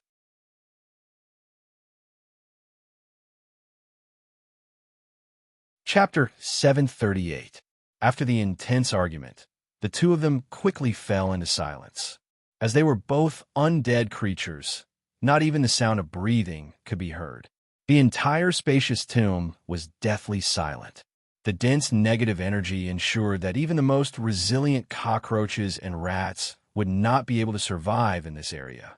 However, this deathly silence did not last for long. It was quickly broken by a white, translucent fog. The fog followed the underground river and quickly passed through the narrow cave. It entered the main hall at the bottom of the tomb and transformed into the shape of a person, following which it slowly solidified into a solid body. He looked to be about 15 years old. He had a head of long black hair, and the skin on his face and neck was pale. His facial features were handsome and gentle, and two sharp fangs were slightly exposed. He was not even 1.5 meters tall and looked extremely short and weak. It was as if a gust of wind could blow him over. However, it was this weak and small boy that gave Cecil a fright. He hurriedly knelt down on one knee and greeted, "Eternal Moonlight, I am the 13th successor of the noble Champney family, the great Gillis Champney. Your humble servant awaits your orders." "Your servant, Bobby, awaits your orders as well." The other man followed suit and knelt down, lowering his head to show his most respectful side. The boy called Gillis Champney glanced at the two of them with an icy gaze. He suddenly extended his slender right hand and grabbed Cecil by the neck, forcibly lifting him into the air. His arm, which was only a third the thickness of a normal adult male, seemed to contain the strength of a giant. He easily lifted a body of over 70 kilograms above his head, and there were no signs of his muscles tightening. There was no doubt that under the deceptive appearance of this boy, there was a complete monster. His white fingers tightened around Cecil's neck, leaving a purple handprint on his neck. Just as Cecil's neck was about to be broken, a terrifying force threw him out, causing him to crash into the stone wall behind him with a loud bang. Pooh! The violent impact had broken more than half of the bones in Cecil's body. His internal organs were severely injured, and blood spurted out from his nose, mouth, and ears. If it wasn't for his vampire spawn's cockroach-like recovery ability, he would probably be dead by now. Gills took out a handkerchief and wiped his hands as he stared at the man's face that was twisted in pain. He said in an aria tone, "I warned you that this mission cannot fail. It's not only related to the expansion of the organization, but it's also related to whether my position in the family can rise. But you let me down, very, very disappointed. When I came back, I found that the entire underground tomb was being monitored by magical forces everywhere. I'll give you 1 minute to explain. If you can't come up with a convincing reason, your status will be demoted from servant to slave, and the lowest of blood slaves." Seeing that his opponent was down on his luck, a trace of smugness flashed across the eyes of the man who called himself Bobby. He immediately added insult to injury. "Master, this guy was a complete piece of trash. Gerald Jenkinson has already seen through his disguise. If you don't want the entire plan to be exposed, the best way is to suck every last drop of blood from his body." And then, before he could finish his words, Giles turned around and kicked him, sending him flying into another wall. He then reprimanded him in a cold voice. "Shut up. I hate it when people interrupt me. This is only a warning. If there's a next time, I'll chop off all your limbs and marinate you in a jar. Chop off all my limbs and marinate me in a jar? Hearing such a terrifying threat, Bobby immediately endured the pain and shut his mouth.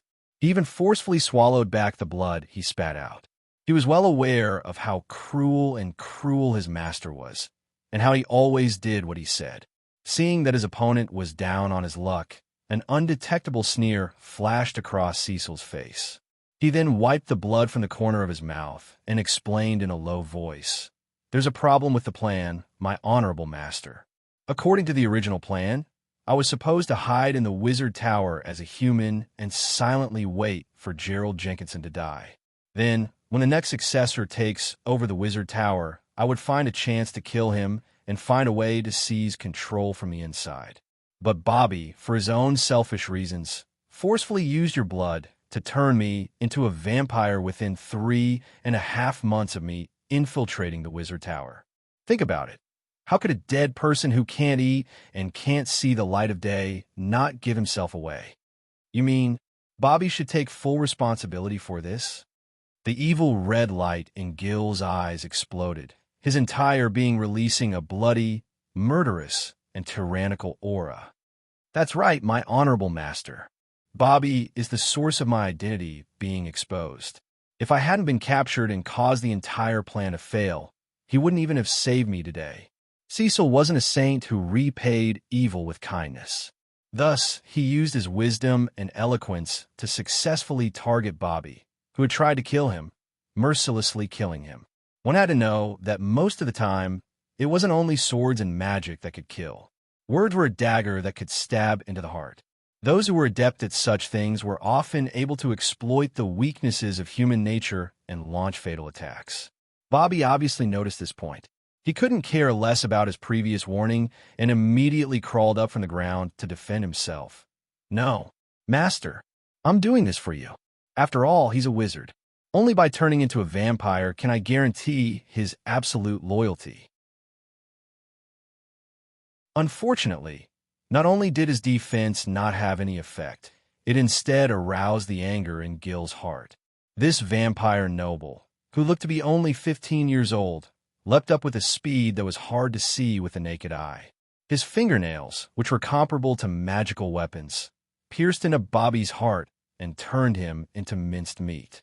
Ruthless, decisive, not caring about old friendships. Gil's Chandra had used his actions to prove that those in power were a bunch of demons who ate people without spitting out their bones. Staring with disbelief, Bobby slowly leaned back and finally fell to the ground with a plop. His eyes had completely lost focus, and there was no need to ask to know that he wouldn't be able to stand up again. To vampires, the heart was their most important organ. Perhaps they could rely on their powerful regenerative abilities to quickly heal after being stabbed by ordinary swords. However, if they were reduced to minced meat like this, there was no way they could come back to life, unless another vampire was willing to use half of their blood to reconstruct their heart.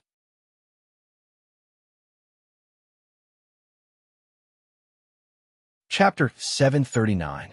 Cecil felt a chill run down his spine as he stared at Bobby, who was twitching and struggling on the ground.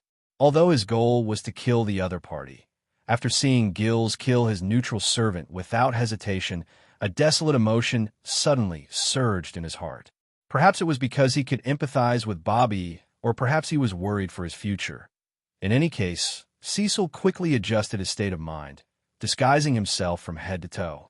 He didn't dare reveal the slightest bit of emotion, afraid that he would follow in Bobby's footsteps. Oomph. Useless trash. Gillis licked the blood off his fingers, not even looking at the corpse as he turned to look at the necromancer. "Tell me, do you think we still have a chance of seizing the Wizard Tower hidden under the city?" Cecil pretended to think for a few seconds before replying cautiously, "Yes, I think we still have a chance." "Oh." Gillis raised his eyebrows in surprise, two rays of light shooting out from his scarlet eyes. "Speak, I'm listening. What new plans do you have?" "No, Master, it's not that I have a plan, but that someone in Valence City invited me to join their plan. It's a grand plan that's enough to consign this city to eternal damnation." As he spoke, Cecil fished out a parchment filled with strange symbols from his bosom. Without a doubt, this was not the common language on the surface that was commonly used in human society. Instead, it was the purgatory language that came from the devils. Every single word was emitting a strong, evil aura. It was said that ordinary people who did not have a strong will would immediately be affected just by looking at it, slowly becoming evil, tyrannical, and cruel. But for vampires who were equally evil, they were not affected at all. Gills just cast a level 0 reading spell and quickly figured out the content recorded on it. Then, the corners of his mouth rose slightly, and a bloodthirsty smile appeared. Ha ha ha ha! Interesting. Too interesting. Someone actually wants to summon the projection of a greater devil in this city. How could we miss out on such an interesting event? You mean, we accept the invitation? Cecil asked uncertainly. Of course. Why not? According to the strict hierarchy of devils, greater devils with noble titles were usually pit fiends at the top of the pyramid. They were legendary creatures, and if they appeared in a material plane, even if it was just a projection, it was enough to cause a terrible disaster. Weren't we worried about the surveillance of the Mage Tower? As long as the summoning succeeds, the Magus Tower will have to expend the energy that it has accumulated to resist the summoning. Meanwhile, we can seize control of the Magus Tower in one fell swoop. As an evil and chaotic high-level vampire, Gills didn't care if this would cause a large number of deaths of ordinary people, nor did he care if a powerful supernatural force would raze the entire city to the ground. He only wanted one thing, and that was the Mage Tower hidden underground. For this, he would not hesitate to destroy the entire Sardinia. Tremble. Fear.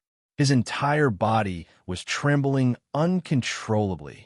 If not for the fact that he'd already become one of the undead, Cecil was sure that he'd be sweating profusely right now.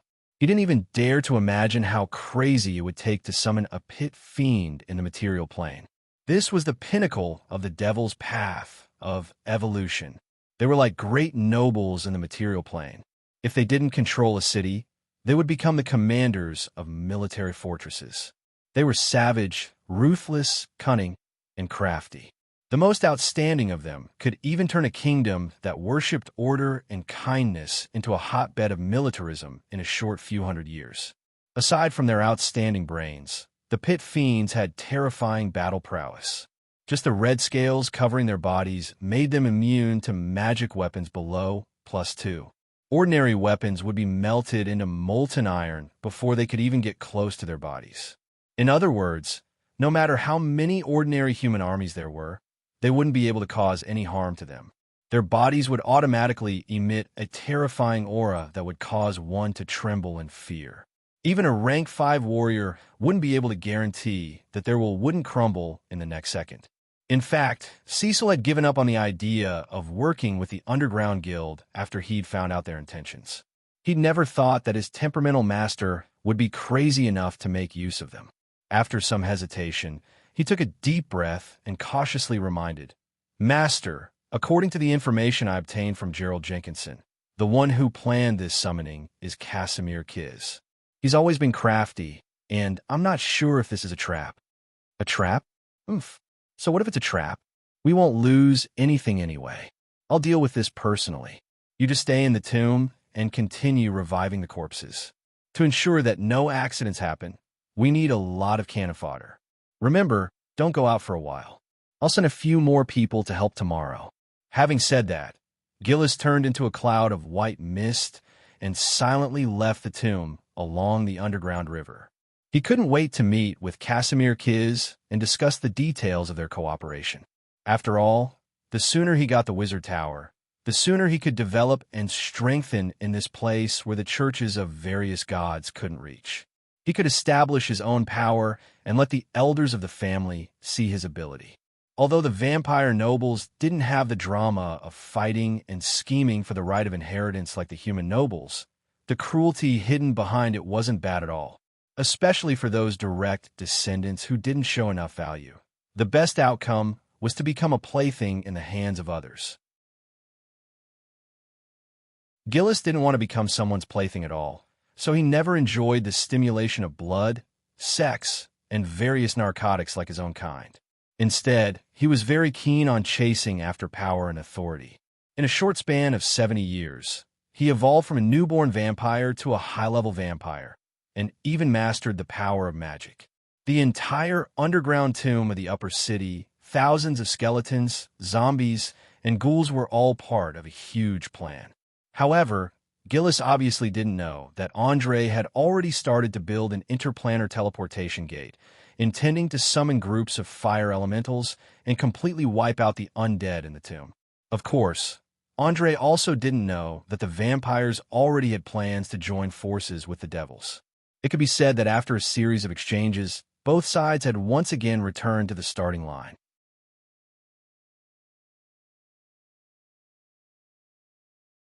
Chapter 740. For some reason, people had always associated the night with many terrifying things, such as crimes and schemes. It was as if all the evil forces hiding in the darkness would come out and launch terrifying attacks after the sun was gone. Of course, with the current chaotic state of Valen City, not many people dared to go out even during the day. Once night fell, the streets and alleys were filled with desperate battles, miserable screams, and anguished wails. It could be said that at least 300 people had died in the short span of a day after the Ratmen had expanded their battlefront to cover the entire lower city. The number of injured was 3 times that of the former.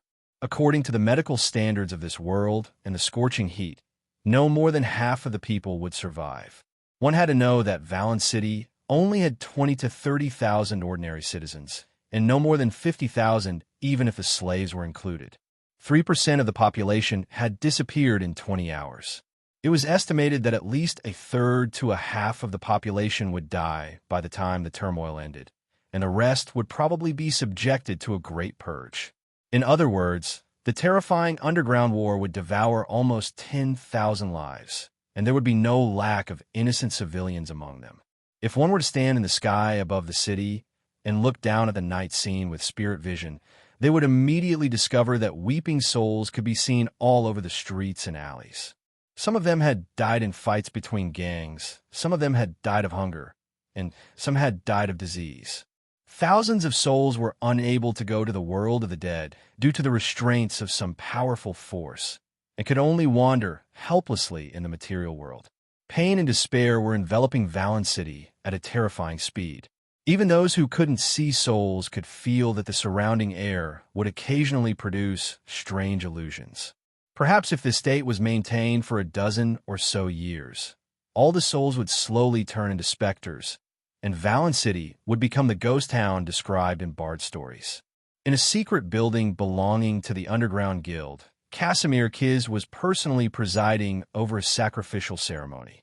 Thousands of lit candles were arranged in a circle, and within the circle was an inverted triangle. Hundreds of panicked and helpless souls were forcefully imprisoned in the center, unable to move at all. As he chanted a low and evil incantation, the flames at the top of the candles suddenly began to flicker. Following that, the ground slowly split open, and dark red lava surged out. The pitiful souls were instantly squeezed into a translucent silver liquid and slowly disappeared from this world. The lava seemed to have a life of its own, as it quickly formed a monster over 5 meters tall with huge bat wings. It first looked around, then stared with its 2 yellow eyes and shouted, "Casimir, why did you summon me?" Casimir did not dare to be negligent. He immediately knelt on one knee and raised both his hands as he replied fervently, "The great Count of Hell, the ruler of the war fortress, Canbel, the ruler of lies and conspiracies, the great devil born from the flames, Nemuku, your servant needs help, needs the guidance of your supreme wisdom. Help!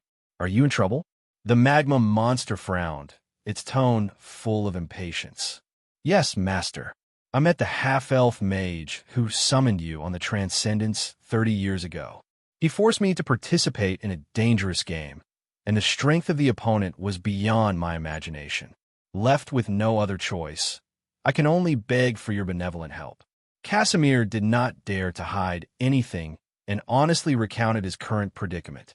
Ever since the lustful demons had brought back Andre's battle information, he had completely given up on the idea of clashing head-on with him.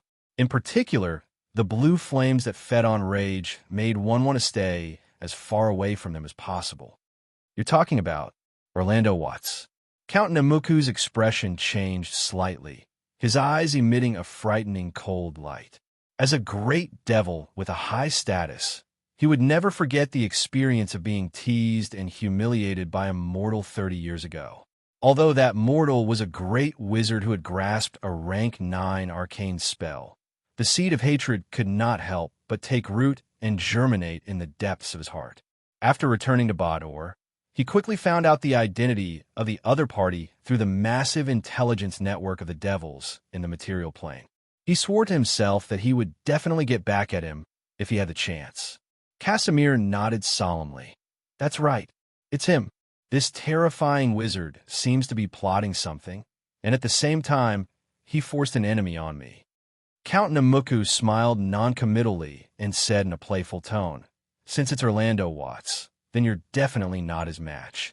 Asking for my help was a very wise decision. Not bad. To be exact, not bad at all. Looks like these years of training have made you grow a lot, and you're no longer as reckless as before. Tell me, who's the opponent that's giving you a headache? With that half-elf wizard's intelligence, he definitely wouldn't do something meaningless.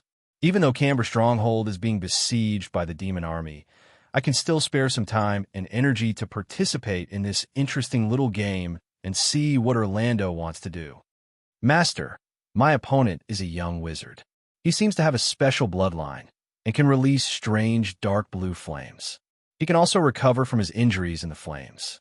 Although we haven't clashed head-on so far, judging from the results of his battles with the other 2 wizards, my chances of winning are basically 0. After all, I'm facing an enemy who's calm, intelligent, observant, and analytical, and who won't die as long as there's fire. Anyone would find it troublesome, and I'm no exception. Unless we're fighting in a place where there's no fire, even if I manage to injure him severely, it'll be useless. Casimir did not hide his fear of Andre and openly admitted his inadequacies. In his eyes, it was best to never engage in a head-on battle with such a person.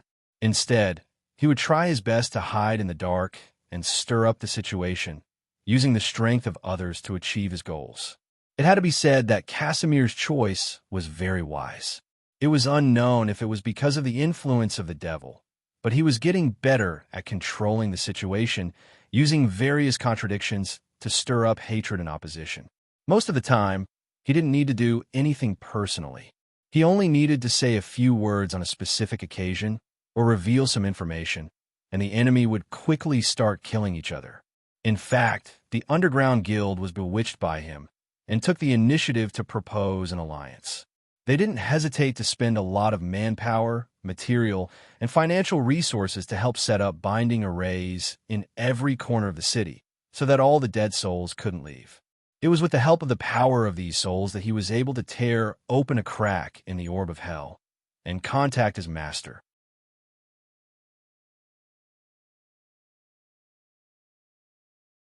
Chapter 741. Looking at the cautiousness in his subordinate's eyes, the corners of Count Namuku's mouth curled up slightly, and a strange expression appeared on his face. After a full minute, he muttered to himself, "Blue flames? Able to recover from injuries in the blazing flames? That sounds familiar. Could it be that the crazy prince of the fire elemental plane is starting to spread his name in the material plane again?" The 4 elemental planes of earth, water, fire, and wind had always been absolutely neutral, rarely participating in the battle between good and evil, order and chaos. However, as a unique species, Aesop Dessel was famous throughout the multiverse. Especially a few hundred years ago, before the Oleal continent was sealed off by the gods, there would always be news of Aesop's chosen destroying a certain town. Even the demon lords of hell did not dare to provoke Aesop Dessel, for fear of incurring the wrath of Aesop. It should be known that the devils were not crazy demons, and they would never take the initiative to provoke powerful enemies. Just the endless army of demons was enough to give them a headache. So how would they have the mood to provoke the most powerful and temperamental lord of the fire elemental plane? The devils had a complete hierarchy and administrative system. Every devil, regardless of whether they were low-level or high-level, was like a tightly connected component, forming a huge and terrifying war machine responsible for launching fierce attacks on the enemy. They pursued complete militarism, a bureaucratic system, and dark politics full of intrigue. If someone suddenly had the idea of jumping out of the rules, then they would immediately be met with the merciless punishment of the law. That's right, it was the law. As the symbol of the ultimate order of the multiverse, the devils had created the most complex and comprehensive legal system in the multiverse. Even the god of justice and law, who claimed to have created the endless code, would pale in comparison to them. The famous Hell's Justice Department was the only powerful organization that had the ability to enforce the law across countless planes. Anyone who had violated the devil's contract and law had never been able to escape punishment, even if the other party was a true god. Master, do you know the origin of that young man?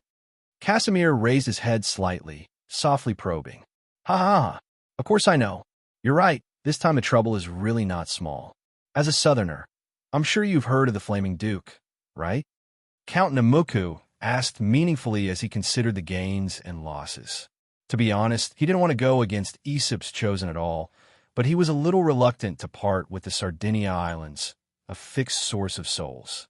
After all, souls were the currency with the strongest purchasing power in the lower planes. They were not only wealth, but also the embodiment of power and authority. All souls that fell into hell would first be sent to the interrogation room. Under the pressure of the lustful demons, their emotions and memories when they were alive would all be converted into energy and distributed to every devil according to their status, so that they could maintain a certain form of consumption. Secondly, the souls that had been squeezed until they had nothing left would be thrown into the hatchery and slowly hatched into the lowest level of soul larvae. Some of them would become delicacies on the devil's dining table, while some would luckily obtain enough power to evolve into the lowest level of devil, lesser demons. At the same time, they would also become the largest number of cannon fodder in the devil army. This also meant that whoever had more souls would have more subordinates. At the same time, they would also receive the recognition of their superiors and obtain a higher status and authority. Count Namuku was a great devil with a noble title, and his territory was at the forefront of the endless blood war. Just the number of souls he consumed every day was an astronomical figure. Although there were still many reinforcements from the other lords, these soldiers did not belong to him. When the phase of the battle was over, they would still have to return to the place where they came from. Therefore, he always wanted to obtain more souls. Casimir had been a devil's agent for 30 years and was very clear on the thoughts of this terrifying master in front of him. However, after hearing the words Flaming Duke, he was so frightened that he instantly shivered. Lie?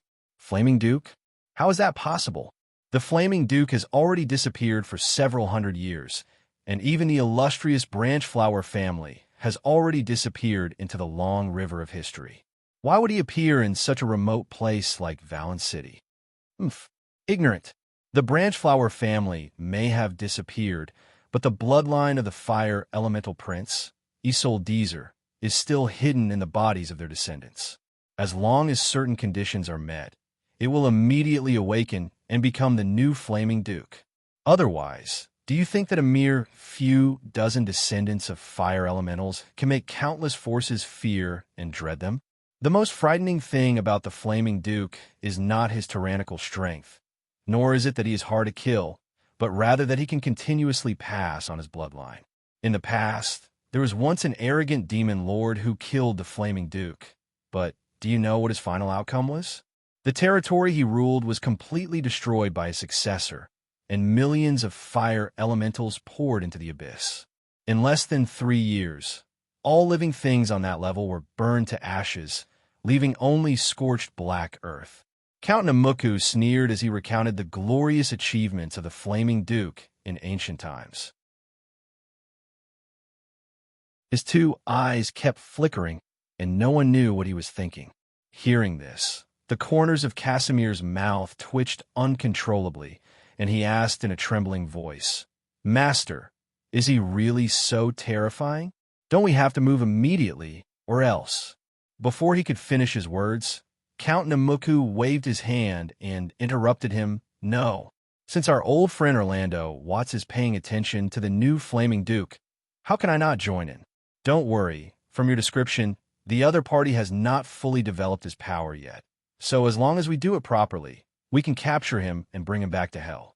If we can persuade him to become my ally, he. At the end of his speech, he couldn't help but let out a chilling laugh. "Understood. Please rest assured, I will immediately start preparing for the summoning ceremony to ensure that your projection can completely descend."